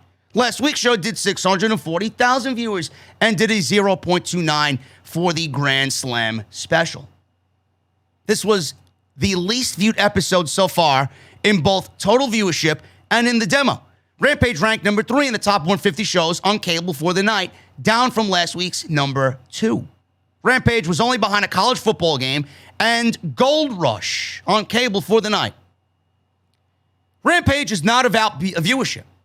Rampage is a show that is going to get talent like Daniel Garcia, Matt Sydal, and the younger talent, Will Hobbs, and guys like that on the show that aren't able to be booked on Dynamite because that is the grade A show. That is the elite show that is going to push all the major storylines in AEW towards their next major show, which is Full Gear. Rampage is going to be a foundation and a stage where talent that's not able to make Dynamite, they're going to give them the stage on Rampage to get their shit in, get their storylines in, finish up storylines, maybe begin new storylines, get wrestlers some matches that you might not be able to see, maybe matches that feature a big name against an upcoming talent. That's what Rampage is about. It's not about drawing a rating. Rampage is not going to stay at the 10 p.m. time slot on Friday night. This show is eventually going to move to 2 hours. This show is not going to be on Friday night for the duration. It's not going to be on Friday night forever. It's probably going to move to a Saturday or a Thursday. Maybe they move it to Saturday at 8 p.m. Maybe they move it to Friday at 7 p.m., which I think would be a better move. I really would love to see it from 7 to 8. SmackDown 8 to 10. I'm on here on YouTube 10:05. I'm done by 12 o'clock, 12:30. Instead of being here till 1:30 in the morning as if it's a Monday Night Raw because I got to watch 3 hours of pro wrestling. It's not about the ratings. It's not. And yet, this is what people don't think about because all they see is a fucking number. What else is drawing that type of number on TNT in the 10 p.m. time slot? You do realize that AEW is drawing or outdrawing anything that TNT would put in that time slot. If AEW wasn't in that 10 p.m. time slot and they put on Buffy the fucking Vampire Slayer or Bewitched or whatever, some hocus pocus shit, Sabrina the Teenage Witch, whatever the fuck they got on TNT nowadays, why are you looking at Rampage's rating as a bad thing? You do realize that if AEW didn't exist in that time slot and TNT put anything else in that time slot, it would be a fucking pimple on Rampage's ass. Rampage is probably outdrawing them 20-1 in the ratings. So why are you making a big deal about the ratings? It's as if people are investing in the company, have stock options in the company. This is what I don't get about the WWE E-drones. Like, who are you getting paid by? What benefit is it to you to shield the company when you're getting nothing in return? They don't even know you exist. Why? It's mind-boggling to me how people make this their life mission. Shit on AEW. Ha ha ha ha, ratings. I hope AEW fails. Go ahead. Continue to hope AEW fails. Go ahead. We'll be sitting here laughing when AEW continues to rake in the money the longer they continue to be successful. Fucking ridiculous. Absolutely ridiculous. Internal perception of the WWE Draft backstage was described as lame. Ringside News was told by a tenured member of the writing team that this year's draft was the lamest draft behind the scenes. There was no real heated debates or arguments because most of the decisions were made without creative input. No one had any real passionate arguments, one source reiterated. Previous reports stated that there were people table banging backstage at one point, but they could not confirm that took place. Ringside News exclusively reported on October 1 that the draft was all but set and the company's network partners were given the new rosters ahead of time. Those decisions were made behind closed doors, so things really didn't escalate quickly in any regard to anything in the writer's room. Gotta suck to be a WWE creative writer, huh? You get to have fun with the draft and then none of your input is used because WWE went and did the whole draft with NBC Universal Network executives and Fox Sports Network executives. They didn't give a shit about you. So there was no real passionate arguments. There was no decisions made with their input. So why would there be any passionate arguments about, oh, I need this guy over here, or I want this guy over here, I want this woman over here in my division? There was no passionate arguments about anything because they knew that none of their arguments would even matter. None of their input was ever going to be used. I don't even know why there's a fucking writing team, to be honest with you. Why are you paying 40 writers when none of their input is ever used? Or maybe their input wasn't used because maybe their ideas are just genuinely terrible, which I'd love to know what some of these people's inputs are. I'd love to know what's good, what's bad, what comes out of that writer's room, what's going to work, what's not going to work. I'd love to know the internals of that. I've always wondered that. But there's no real passionate arguments. It could be because of what I just mentioned, or it could be because the writers themselves know WWE doesn't take this shit seriously. So why am I going to go out there and make a valid argument and a passionate argument when you yourself don't even take your brand split to be serious? That's definitely one aspect of why there was no real passionate arguments. I mean, who can give a shit when WWE really doesn't give a shit about anything? It's amazing.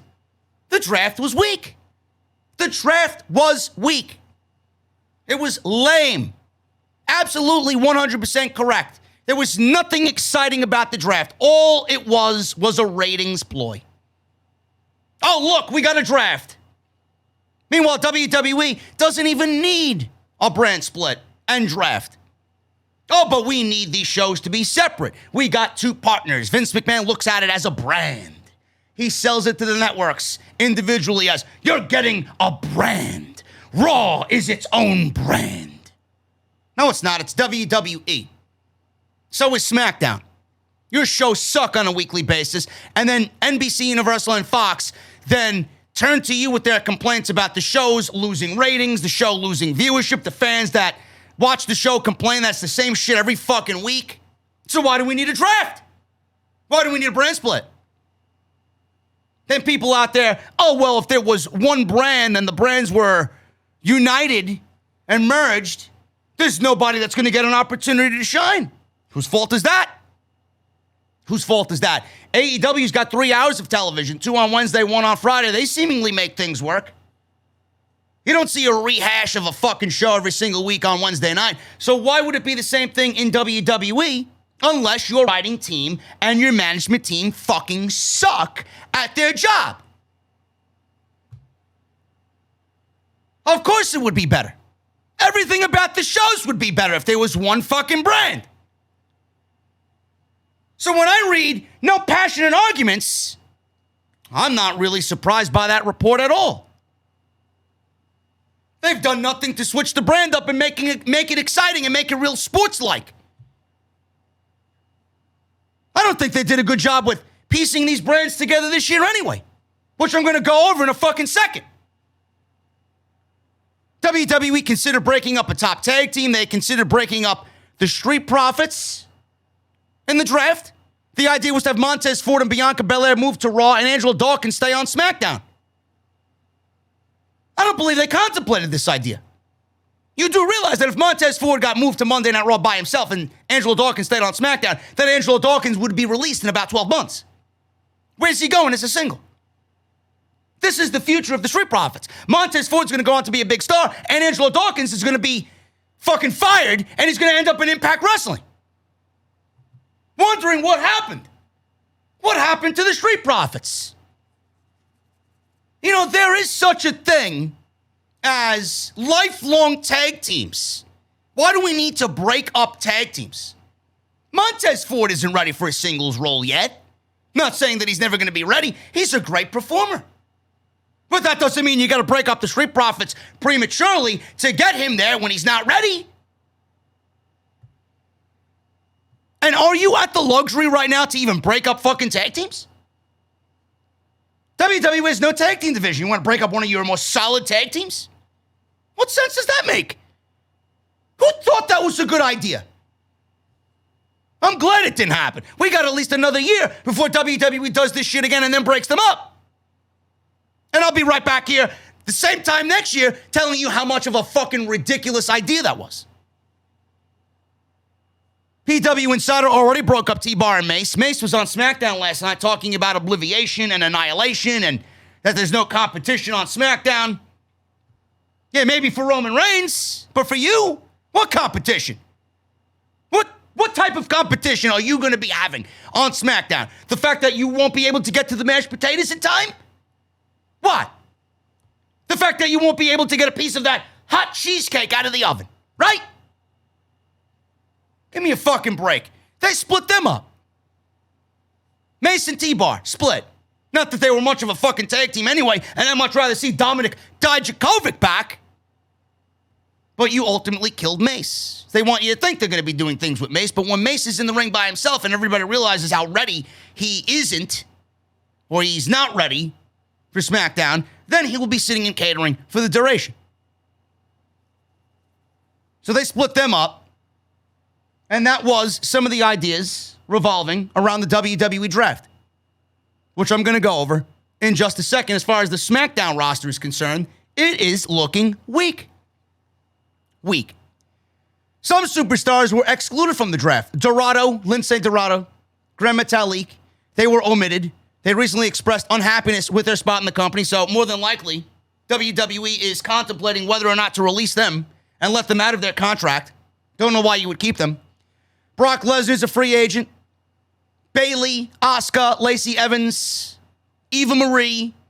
These are women that were not drafted to any brand at all. Dakota Kai was also a name in the draft, not being used, not drafted. She commented on Twitter. Shane Thorne, Elias, Gran Metalik, Lindsay Dorado, all not drafted to a particular brand. So there are a couple of people floating out there. So we'll see what happens with WWE and where they want to move all those specific individuals.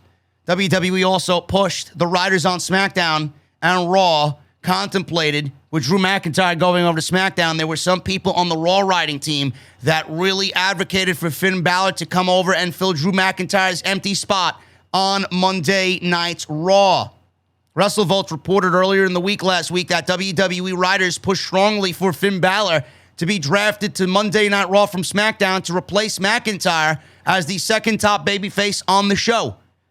So clearly he was moved to Monday Night Raw. He will be winning the King of the Ring tournament, in my honest opinion. He will go from Prince to King, and he will be moved over to Monday Night Raw, and he will get a major push for whatever reason. Maybe it's because they genuinely want to push him. They want to do things right this time around, or maybe they just want to keep him happy with a contract year coming up. We don't know what their intention is. But I enjoy Finn Balor's work. I think Finn Balor's going to do very well on Monday Night Raw as long as they keep to the script and really play to his strengths. But I see him winning the King of the Ring. He's already beaten Cesaro. He's got Sami Zayn next week. He'll be in the finals. He'll be in Saudi Arabia. On the Monday Night Raw side right now, before the draft rules go into effect, we got Xavier Woods versus Ricochet. Woods is going to advance. I don't see Ricochet having any success in WWE until he leaves the company. He will find success somewhere else when he leaves WWE. Kofi Kingston and Jinder Mahal. I could see Jinder Mahal winning that. I don't see WWE doing Kofi versus Xavier, even though it is an intriguing matchup. I don't see them doing that. It would defeat the purpose of a King of the Ring tournament. I'm not the biggest Jinder Mahal guy, but I could see Jinder Mahal beating Xavier Woods. I could see Jinder going to Saudi Arabia and losing to Finn Balor. I don't think that they would do Xavier Woods versus Finn Balor in Saudi Arabia. It doesn't make sense to me. I think they go with a simple babyface and heel dynamic, and I think Balor wins the King of the Ring. Simple. So he's getting a push, and we're seeing the start of that in the King of the Ring tournament. The other big babyface on the show is obviously Big E. We have to see what type of heels they give Big E to work with. Obviously, Bobby Lashley is still a thing. Monday Night Raw definitely has a better-looking men's roster than the SmackDown side. Randy Orton, Matt Riddle, Edge, Keith Lee, Rey Mysterio. Those are some pretty decent names up top. Damian Priest, Karrion Kross, Finn Balor. The main event scene on Monday Night Raw could be a lot better than it has been in recent years. It's up to WWE Creative to do something with that. So we'll see what happens. The SmackDown side, I'm going to get to that in a second. Not looking too good around Roman Reigns. Not looking good at all. SmackDown's ratings overnight for last night. Episode did 2.030 million viewers. That is down from last Friday's episode of 2.120. There's no word yet on the hourly ratings. Last week, the first hour did 2.167. The second hour did 2.073. The ratings usually, when they come in overnight, they're a little bit less than what they are overnight. So we may be looking at an episode that draws under 2 million. So we won't know until at least Monday or Tuesday. This week's episode features Sami Zayn versus Rey Mysterio. Excellent match. Round 1 tournament match for the King of the Ring. Finn Balor versus Cesaro. Easily the best thing on the show. Zelina Vega versus Toni Storm. Zelina Vega got the win over Toni Storm in about 2 minutes. Carmella versus Liv Morgan. Carmella wins in about 90 seconds. Queen's Crown Tournament is off to a resounding, disgusting, and horrendous start on SmackDown. The show opened up with Bianca Belair, Becky Lynch, and Sasha Banks having a contract signing for their Crown Jewel triple threat match for the SmackDown Women's Championship. The Queen's Crown Tournament is a fucking disaster already, man. I don't even want to rant about it after I gave a heartfelt rant on Friday night on the post show for SmackDown. But WWE is doing this tournament all wrong. They really are. What they did was actively ruin the tournament because they're rushing through it for the simple fact of taking this final and doing it at Crown Jewel in Saudi Arabia. Instead of taking this and doing the final for the men and women at Survivor Series, which plays into the Raw versus SmackDown theme, they want to rush through everything. If they did the finals at Survivor Series, it would have given WWE a month plus to do the tournament. They could have included more women, more men, because as you see the brackets, they're leaving out a lot of guys, a lot of females. WWE did it all wrong. Instead of giving opportunity for a platform like this in the King of the Ring and the Queen's Crown, they did not even give opportunity to the people that we want to see get opportunity. And then they take Toni Storm and Liv Morgan and ruin them in less than 3 minutes combined. I don't understand the logic when this platform should be used to build new stars. What exactly are we doing here? I said this on Friday night. Women's wrestling in WWE is a fucking disgusting display. It's a shame where it is right now. And that's because of Bruce Pritchard and John Laurinaitis. They do not appreciate women's wrestling. I'm not going to appreciate women's wrestling until Vince, Bruce, and Johnny Laurinaitis are gone. And we may be dead before any of that happens. They don't find women's wrestling to be a draw. John Laurinaitis is married to the Bella Twins' mom. So all he knows about women's wrestling is Diva, the butterfly belt. That's all he knows. Bruce Pritchard trash bagged Mickie James. He told Mickie James that women's wrestling is not a draw. Meanwhile, look at the talent that you have on SmackDown and Monday Night Raw that aren't getting an opportunity. People backlashed on WWE, dislike bombing the Liv Morgan Carmella YouTube video. Reaching out to Liv Morgan, tweeting about Liv Morgan. She was trending on social media last night because of the way WWE fucked her over. Fuck Liv Morgan, I guess. WWE knows everybody wants to see Liv Morgan get an opportunity, and WWE is doing everything to do the opposite. But Ryan Satin thinks WWE is giving us a half an hour extra of SmackDown because they love the fans.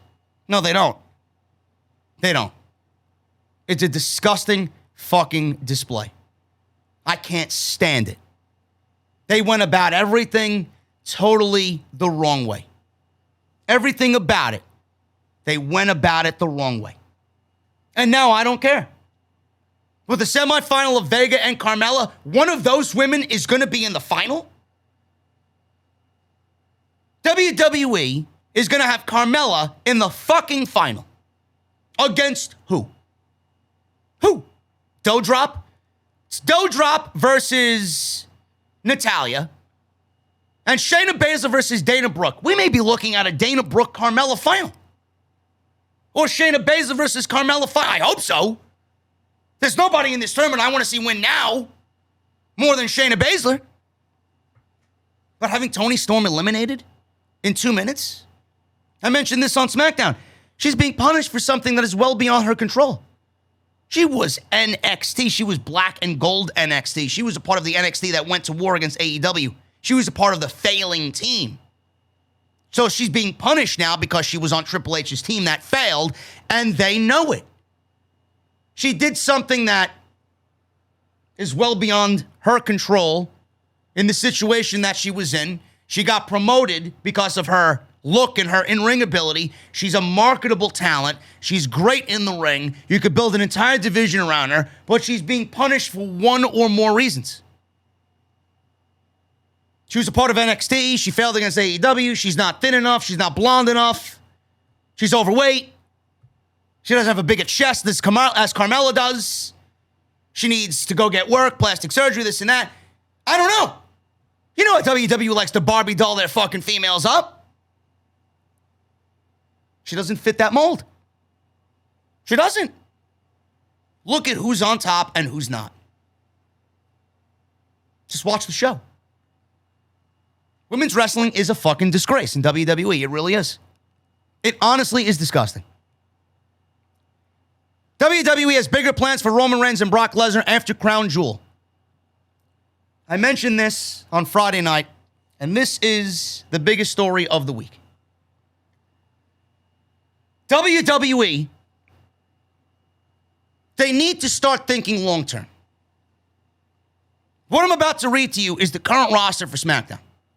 On October 22nd, this is the current roster for SmackDown.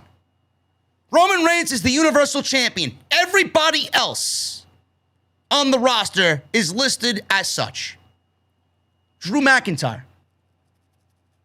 Kofi Kingston, Xavier Woods, Happy Corbin, Madcap Moss, Isaiah Swerve Scott, $0, Ashanti Adonis, B-Fab, Jeff Hardy, Drew Gulak, Mace, Mansoor, Mustafa Ali, Jimmy and Jey Uso, Shinsuke Nakamura, Rick Boogs, Sheamus, Eric, Ivar, Ricochet, Garza, Carrillo, Cesaro, Ridge Holland, Sami Zayn, Jinder Mahal, and Shanky. That is your men's SmackDown roster.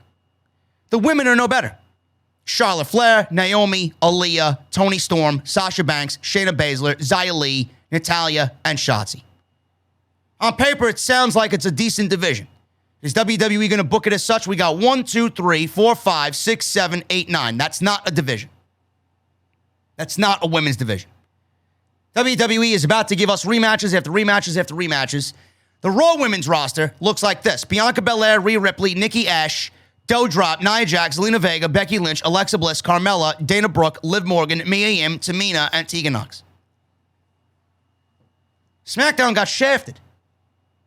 Not only in the men's division, but the women's division as well. I don't really understand the men's side of the SmackDown roster. The only name on this list is Drew McIntyre, outside of Brock Lesnar, who's a free agent. I don't really understand why you thought this was a roster that is going to be suitable to build Roman Reigns around. I don't understand this. And you're probably saying to yourself, build Roman Reigns around, JD. What do you mean by that? He's not even halfway through his fucking reign yet, or at least his reign, to me, is only halfway done. We're at 400-something days. 1,000 days is what I'm looking at for Roman Reigns. Clearly, another calendar year is needed. Look at this roster. Drew McIntyre is not the guy. Drew McIntyre is a suitable babyface. Is he the guy that should be beating Roman Reigns? No. No, he is not. Now, you could book Drew McIntyre versus Roman Reigns at WrestleMania. I will have no problems with that based off their last match at Survivor Series last year. But I'm not about to give a made man the Universal Championship because he's Drew McIntyre. I'm not about to do that. Who thinks that's a good idea?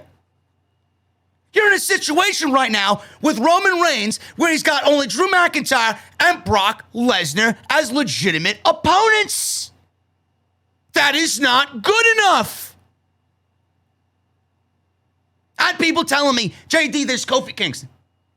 JD, we could get an Xavier Woods babyface push against Roman Reigns. We could get Jeff Hardy. We could get Mustafa Ali.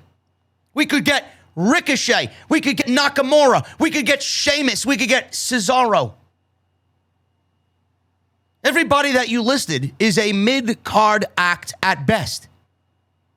Kofi Kingston is a WWE champion, former WWE champion. He will never hold that championship ever again. He was a placeholder champion, clearly, because WWE had him lose in 8 seconds to Brock Lesnar.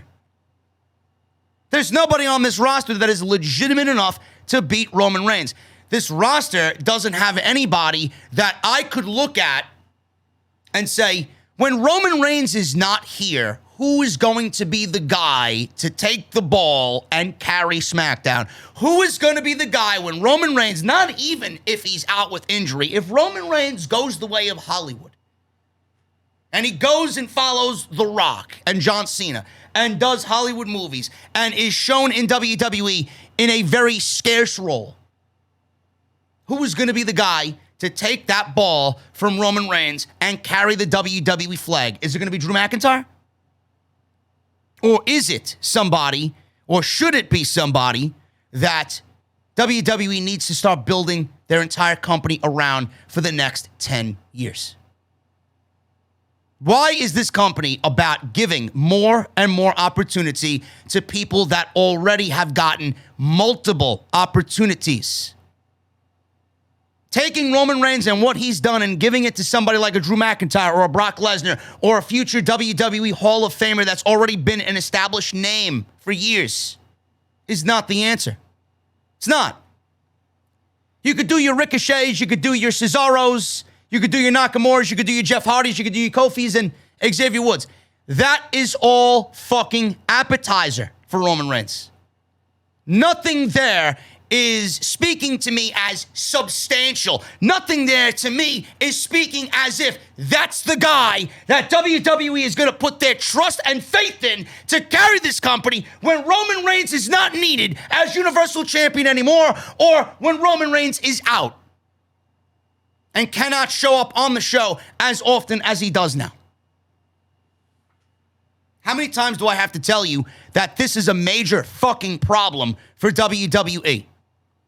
And anything that WWE is contemplating right now in regards to taking that championship off of Roman Reigns is a creative fucking disaster. They have nothing in the pipeline that is going to build this company to a point that is better off in the future. Nothing. This is the only thing that they currently have staring at them dead in the face. And you must wield it with the ultimate responsibility. Roman Reigns is on a fucking run of a lifetime. This is a rarity in this sport. I don't know when you'll see this again. I don't know if you'll ever see this again in WWE, because not many people are Roman Reigns. Not many people get the opportunity to be Roman Reigns. There may be nobody for decades after Roman Reigns, given the company's track record on not producing new stars. You have something right now that you need to wield with the ultimate responsibility. Before you know it, it's going to be 400 days, 500 days, 600 days.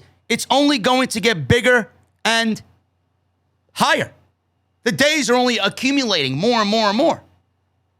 If you think that putting the championship on Drew McIntyre is the right way to go about it after Roman Reigns has defeated everybody in the company, if you think taking the title off of Roman Reigns and putting it on Drew McIntyre is going to make a lick of a fucking difference for Drew McIntyre, you are absolutely out of your fucking mind. Absolutely out of your fucking mind. I don't even think Drew McIntyre is a big enough babyface to really captivate the audience in a mega feud with Roman Reigns. I don't see it. I haven't felt that way about anybody that Roman's been in the ring with. I'm not going to feel it with Drew. I'm not going to feel it with Jeff. I'm not going to feel it with Ricochet. I'm not going to feel it with Nakamura. These are guys that have been presented by WWE the last 3 or 4 years as insignificant. Wrestling fans don't grasp how important a babyface is to the overall health of somebody who is a heel like Roman Reigns. If we had a babyface that was on the same level of Roman Reigns playing the opposite role, then I wouldn't be complaining. But WWE doesn't have him. They may have him in name. Brock Lesnar's a babyface who's over with the crowd. Drew McIntyre's a babyface that's over with the crowd. But are they on a level in which they need to beat Roman Reigns? No. What WWE needs is somebody like Roman Reigns, who's a babyface, that needs the opportunity to take that championship off of him, and it's only going to make him into the next superstar that the company is going to rely on for the next 10 years. That's what's needed. The fact that WWE is already building a Brock Lesnar-Roman Reigns match, and it will happen over the next several months, scares the living shit out of me, because they're going to go right back to the well that WWE thinks is full, but it's bone dry. Brock Lesnar doesn't need a fucking championship in this current stage of his career. We've been through it. We've seen it. We've felt it. We've experienced it. And you put him in the ring against so many others before Roman Reigns that it really went nowhere. Who has been better off for being in the ring with Brock Lesnar? Who in the ring has beaten Brock Lesnar and been better off for it? Nobody. Nobody. That's what Lesnar's status in the company should be. He doesn't need a championship to be the megastar that he is. You're not going to feed Brock Lesnar, Roman Reigns, and everything he's done, because what is that going to do for Brock Lesnar? He's been that and experienced that himself. Why does he need to do that and kill Roman Reigns' momentum and then shit on the rest of the roster at the same time again and again and again and again? I'm thinking in steps. If Roman takes what he's done, gives it to Brock, what is WWE going to do with Brock Lesnar that they haven't done in the past? We've tried this same formula over and over again. He doesn't need the championship. Lesnar is a beast. He's a megastar. Take what he is now, build a storyline around him, and get him in the ring with the Riddle, get him in the ring with the Keith Lee, get him in the ring with guys like that could actually benefit from beating somebody in a highly competitive match on a grand stage and move that person to the next level. Stop being stingy with who you push. WWE is right now in some fucking serious trouble. Serious trouble. And I'm scared shitless that WWE is taking this Lesnar feud and they're going to go back and forth on it, and Reigns is going to lose the championship to Lesnar. He's going to win it back, and that WWE doesn't have The Rock right now, which right now is throwing WWE creative into a fucking tizzy. It's a whirlwind of emotions right now because they're relying on Dwayne coming back. He may not be able to come back, and now they're trying to resort to a plan B or a plan C. And I feel like WWE is going to take the championship over Roman because they don't have what they want in Dwayne. And they wouldn't be in the fucking position that they're in to get desperate to fill storylines over the fucking next year until Dwayne does come back. Because you're only doing Roman Reigns dirty at that point. And anybody that holds the championship after Roman Reigns is not going to mean jack shit because you're going to have Roman and Dwayne be the main story. And the main story should be Roman and Dwayne now for the championship. It is your job as creative writers to wait on Dwayne if he's not ready. It should be your job to continue building the mystique around Roman Reigns' character and the streak that he's on right now to get him to Dwayne. If nobody is in a position to beat Roman, then you should not beat Roman. Drew McIntyre's not at Roman's level. Brock Lesnar doesn't need it. I'm not going to say Brock Lesnar's not at Roman's level because nobody really is at Brock Lesnar's level. But Brock Lesnar doesn't need the Universal Championship. He doesn't. WWE is in some serious fucking trouble. You're looking at an Undertaker-like WrestleMania streak right now in Roman Reigns. Has nothing to do with WrestleMania, but the consistency, the people that he's fucking slaughtered, the wins, the momentum he has, the gimmick, the character, and everything revolving around him. You want to waste that and throw that away on somebody that doesn't need it? Do you realize what you are in possession of right now? Or am I the only one? I don't see anybody in the company. And I'm making this a big deal just like I made Roman Reigns turning heel into a big deal. I'm making this a big deal. And when this fucking inevitably fails, I'm gonna be the one person to tell you, I told you so. I saw it coming. I knew it was coming. And WWE has let Roman Reigns down. Roman Reigns losing that championship will fucking kill his entire character. I don't give a fuck what year you got Dwayne coming in to do the match. Roman Reigns leading the head of the table, being the tribal chief, revolves around that Universal Championship. And there's absolutely nothing creatively that should change that. Nothing. Give me a break. Stop with the Jeff Hardys and the nothing matches. We need a babyface that is ready to take the spot when Roman falls. If you think that's Drew McIntyre, I'm sorry, folks. McIntyre already had that moment when he beat Brock Lesnar at WrestleMania.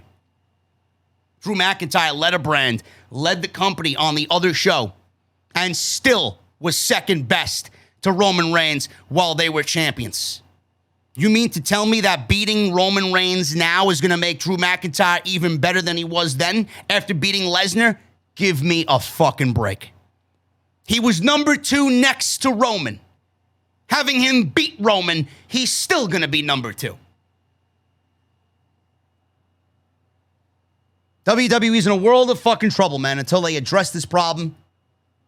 And I don't see them rectifying anything at all. Sasha Banks. Plans for her to SmackDown. Meltzer talked about the new rosters and Sasha Banks being drafted to SmackDown. The women's side, there's no top women babyface on SmackDown.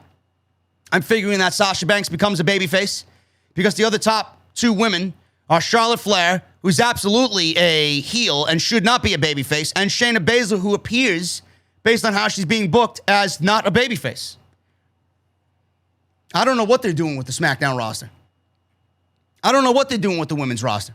Charlotte Flair, heel. Naomi, babyface. Aaliyah, I don't know what she's going to be portrayed as. To me, she's a heel. Toni Storm, babyface. Sasha Banks, I think she plays a heel better, but I could see her as a babyface. Shayna Baszler, heel. Xia Li, babyface. Natalya, heel. Shotzi, babyface.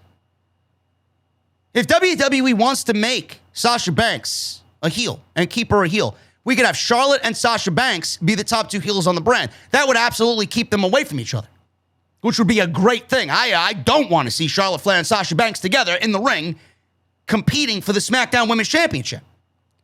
This would then give WWE two top heels in Sasha and Charlotte with Shayna, and then you can have Toni, Shotzi, and Naomi. Build up Xia Li. Build up Aaliyah. But you got three heels in Charlotte, Sasha, and Baszler, and then this gives you the opportunity to give Naomi more to do as a babyface, Shotzi more to do as a babyface, and Toni Storm more to do as a babyface. It's not that difficult. You don't have to turn Sasha into a babyface. You can keep her as a heel. Whether Asuka comes to SmackDown, which I think is absolutely desperation right now. They desperately need someone like Asuka. You can have her come in and be a babyface. Bayley, you can have her come and be a heel. Have her go to Raw, be a heel. But you don't need to turn Sasha babyface when clearly there's still a role for her as a heel. You got other babyfaces on the show that you could build into top babyfaces, but that's where WWE fails. She doesn't need to be a heel. I hope, or she doesn't need to be a babyface. She needs to be a heel. Charlotte needs to be a heel. Sasha needs to be a heel as well. That's where her best work is. You don't need to turn her into a babyface because Charlotte Flair is the top heel. Or is it Charlotte doesn't want anybody on the same brand to compete with her as top heel? Sorry, honey. You're not the top heel on SmackDown. You were only there because Fox requested you. Sasha has made SmackDown her home. As far as I'm concerned, you are intruding on Sasha's brand. Chad Gable. Friends of Chad Gable want him to go to AEW. Meltzer said in regard to Chad Gable, Chad's always awesome. He's always awesome. A lot of people I know, a lot of his friends want him to go to AEW. I don't know what the contract situation is for him, but he's been so misused or buried or whatever that is. Almost like you bring him in, but I think he would absolutely be phenomenal in AEW. He's phenomenal now. End quote. Gable signed in 2013. He was pushed during his NXT days as part of American Alpha with Jason Jordan. Unbelievable tag team was American Alpha. 2019, the decision was made to repackage him as Shorty G, but that name was dropped last year. Now he is now a part of a tag team with Otis. After he lost his tag team partner in Tucker, he got released, and now they are named Alpha Academy. They were moved to Monday Night Raw in the draft on Friday. Bryan Danielson, when he was in WWE, and others pushed to do more with Gable because the feeling on him is that his in-ring work is on a level of somebody like a Kurt Angle. I don't know what to say, man. I really don't. WWE's got a nice winning combination in Otis and Gable and the way they've been portrayed as heels. WWE clearly is not going in on them at all. They're not. Otherwise, they would have been in contention for Tag Team Championship Gold, and they have not done so yet. Maybe that changes on Monday Night Raw. I don't know. But if he went to AEW, I know that FTR is over there. They've been lobbying for Chad Gable to come on in. Bryan Danielson clearly was a creative writer for SmackDown. He knows how good Gable is. I mean, Gable being misused, I think everybody's kind of in agreement with Meltzer there. Would he thrive in AEW? He'd fit like a fucking glove. It's becoming a common theme. Everybody that is a potential free agent would fit like a glove in AEW because WWE doesn't realize how many professional wrestlers that they have at the heart of it that they're not really bringing out any of that. They're not bringing out the professional wrestler in these people. And when they're free agents, clearly everybody's going to say, oh, they would thrive well in AEW. Yes, because WWE doesn't realize how many professional wrestlers they have on their roster and how much they fucking downplay professional wrestling. They don't want you to be a professional wrestler. They're going to hide that. But when their contracts are up and AEW comes calling, that's when everybody gets excited. Everybody would be excited about Chad Gable going to AEW because he's been so misused. I think it would be fantastic. I really would. But right now, there's talk of his friends. Hey, listen, man, when your contract's up, you gotta jump ship. We'll put in a good word for you. You'll love it here.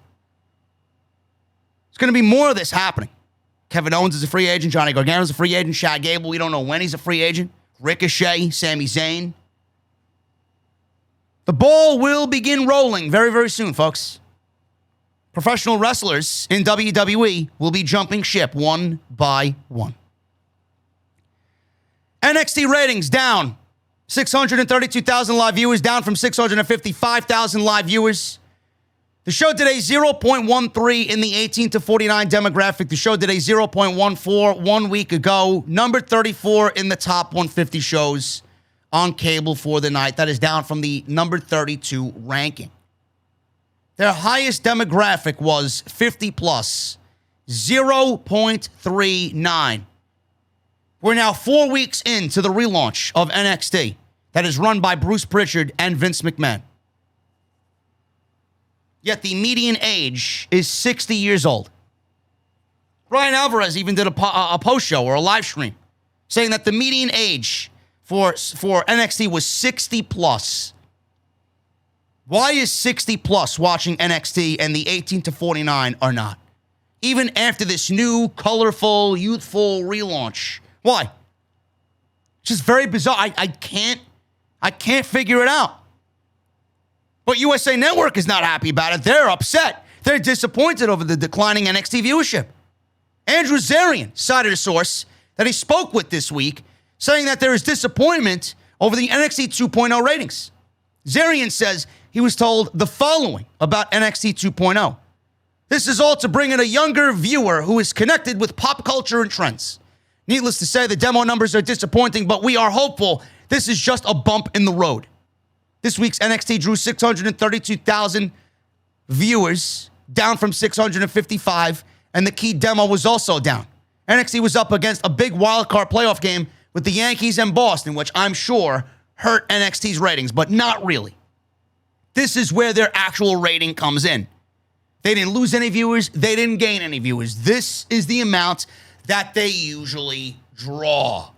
So I'm not even using the Yankees and Red Sox as a fucking excuse for the fact that NXT ratings were down. This is the same rating every single week without a major playoff game like the Yankees and Red Sox.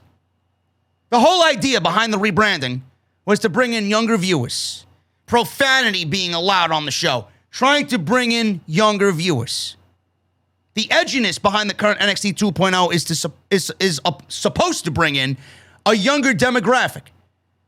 The feeling was that the previous version of NXT was too dark and catered to a more older audience. But clearly that same older audience is still watching the show. Vince McMahon is said to be more involved with the bigger picture on things with NXT 2.0. If viewership continues to decline, one has to wonder what other changes could be on the horizon. There is disappointment, and no matter what WWE does, there may be disappointment. But no matter what WWE does to fix this problem, they will never get NXT to where they want to be. They will never get NXT to be cool. Because it's not. Whatever the old NXT was that was cool, hip, edgy, you do realize that that is now AEW. What NXT was, AEW now is. Whatever WWE is doing right now is trying to relive its glory days or try to get back to what they were all those years ago with NXT and try to build it up from the ground up. But it's not working because you ruined something that people had absolutely no fucking problem with before you moved it to the USA Network. You killed it. And now you expect people to sit there and accept what you're doing now as a fake NXT. Doesn't work that way. WWE made NXT so uncool, so unhip. WWE itself is so uncool and unhip. Why do you think they drafted Hit Row to SmackDown? They know they're unhip. They know they're uncool. They're trying to get that demographic. They're trying to get that specific demographic and viewer. But WWE themselves is unhip and uncool. AEW took that away from them. You ruined the brand by putting it up against AEW. When people realized that AEW was a lot cooler and a lot more of what they wanted, they weren't going to go watch NXT anymore. What do you expect? If Vince McMahon is running NXT and USA is disappointed in what NXT is doing because Vince McMahon and Bruce Pritchard are running it, what do you think Vince McMahon's going to do? He's going to cater to a more main roster audience and further kill everything that NXT is supposed to be. Vince McMahon will never take the blame for this. Who's to blame now? Now Vince and Bruce are in charge, and they're still not getting the results that they want. Is he ever going to admit to himself and admit to people around him that he fucked up? You expect people to care about NXT after you yourself killed NXT. Now you want people to care about it because you're fucking running the show? Come on, man. Come on, man. You think people that fucking stupid? You think the fan base is that fucking stupid, Vince? You killed NXT. You moved it to the USA Network. You expanded it to 2 hours. You took it from its comfy spot on the WWE Network to have it go battle AEW. You underestimated AEW. You thought they were nothing but a t-shirt company.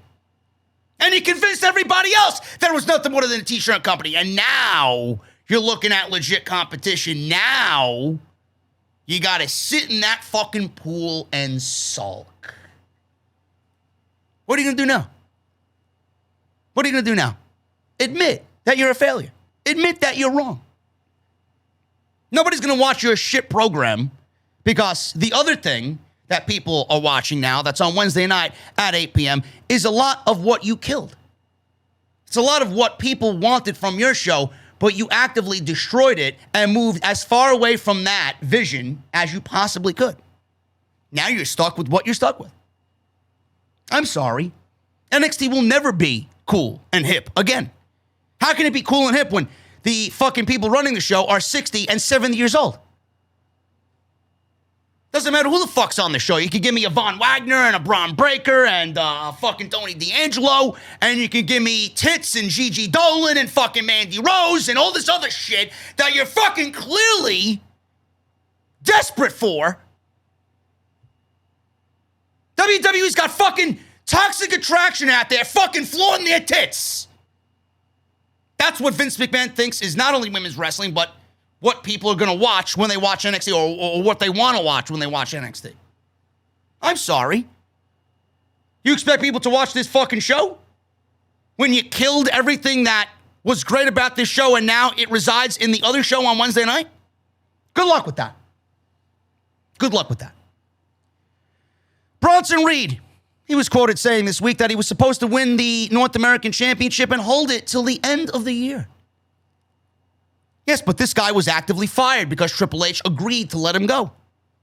Triple H had a hand in letting Bronson Reed go, right? Sure he did. Bullshit.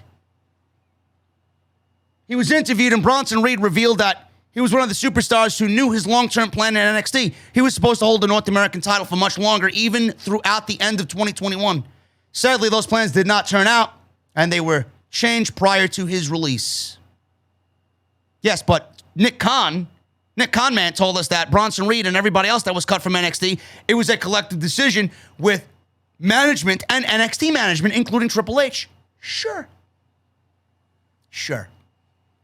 In fact, I got the North American Championship sitting behind my fucking green screen right now. It's laying on my couch. Isaiah Swerve Scott gave it to me as an apology. Hey, man, I apologize. We took what you said and we were offended, but I knew what you meant. Here's a token of my appreciation for the great job that you do. Yes, this all happened. Just like Nick Khan says, Triple H helped Bronson Reed, right, make the decision that Bronson Reed was fired. Sure he was. Bullshit. That's why he's a fucking con man. Triple H had nothing to do with anything. Triple H is not in charge. Triple H wasn't in charge since the move to USA Network. He isn't in charge anymore. He has nothing to say about anything. No, please believe all these other reports that say, oh, Triple H is still in charge of the day-to-day activities. Oh my God, man, you can watch NXT and realize that's not the fucking case. Monday Night Raw. Ratings for night 2 of the draft. 1.857 million viewers. This is actually up from a 1.709. 18 to 49 demo, so the average become a 0.52. That's up from the 0.48 rating. Raw was number 6 in the top 150 shows on cable, which is up from number 7 last week. An NFL game was at the top of the chart in the key demo and drew over 12 million viewers on ESPN. To compare it to the second night of the draft last year on October 12th, 1.855 million viewers and a 0.57 rating. So WWE was right around the same as far as last year's draft or the second night of last year's draft, right? When was the last time we had a draft? 2 years ago? What was last year's shakeup? I don't even know. Who gives a shit? But the rating was about the same. Monday Night Raw was an absolute chore to get through. I'm not even going to go over it because, quite frankly, I know you don't even give a shit. Nobody cares. The show is trash. Austin Theory, there are big plans for Austin Theory. Ringside News was told by a tenured member of the writing team that WWE has big plans for Austin Theory. It was not noted exactly what those plans are, but he is a heel on Monday Night Raw now. 24 years old, former Evolve standout, already had a main roster run during the pandemic. He was sent back to NXT. After a few months of working with Johnny Gargano, he's now back on the main roster with a new purpose and a new push. Maybe we see Austin Theory versus Big E. Maybe he's another one of those top guys that they're going to be grooming for a top spot. Certainly has got the makings of a top guy. That's the type of guy that I'm talking about, not necessarily to beat Roman Reigns, but the makeup of what I mentioned before, that's the type of guy that you need to start giving those types of opportunities to and building that type of guy up. He is the type of guy that entails everything that I talked about. There's not many of them that exist on this main roster. And he's got the age factor working for him more so than anybody else. He's 24 years old. And I think the sky is the limit for somebody like Austin Theory. Big fan of Austin Theory here from me. And finally, guys, before we get out of here, Karrion Kross, he finally, I don't know what took him so long, he finally addressed where Scarlett is hiding. Why she hasn't been on TV. He talked with Devon Dudley on Devon's Table Talk podcast. Kross shed some light on why Scarlett has not appeared by his side yet on Monday Night Raw. He didn't give away too many details, but he hinted that there's something that needs to play out before she makes her main roster debut. Kross says this, and I quote, "This is what I can say. I mean without deliberately being cryptic. We're waiting for something to finish taking its course. So she is very good and has been training like a maniac, just like she always does. You can expect to see her anytime or any place." End quote. I don't know what that means, but I don't know why we would believe Kross, because things change in WWE like the fucking time changes every minute.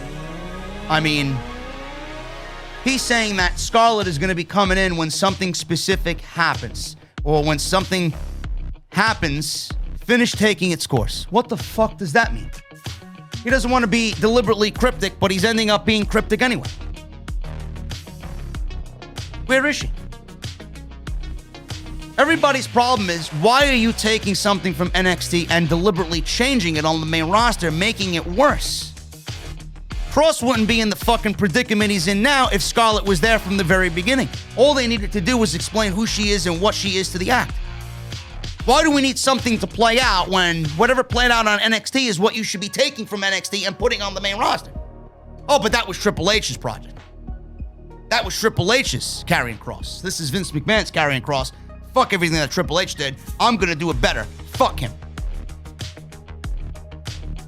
Karrion Kross is probably talking about something happening or something waiting to finish taking its course. Yeah, for Triple H to be completely removed from power. So he has absolutely nothing to do with anything, with anybody that was once on NXT. That's all I got for you guys, man. That is Off the Script, episode 394 for this weekend. Let me know what you guys think down below. Leave me a comment. Let me know what you think of these top stories tonight on Off the Script. Follow me on social media at JD from NY206. That's Twitter and Instagram. Hit that subscribe button down below. Turn on the bell for all notifications. Go and check out all the other content that you might have missed on the channel. Everything you need is on the homepage right now. Go and check out today's sponsor, Blue Chew. BlueChew.com. Use code JD at checkout for your free sample. Go and get your t-shirts. Bonfire.com is the home of the official Off the Script shop. Make sure you guys hit that thumbs up. Hit that subscribe button down below. Turn on the bell for that notification. And make sure you guys continue to join the channel and become a VIP here on Off the Script. Guys, I will be back on Monday, post-show, Monday Night Raw, with a brand new week of content. We got some great stuff coming up, and I can't wait to begin a brand new week for you guys right back here on Off the Script. I will see you all on Monday. Have a great weekend. Leave me a thumbs up, and I'll see you guys right back here on Monday in the venue for Monday Night Raw.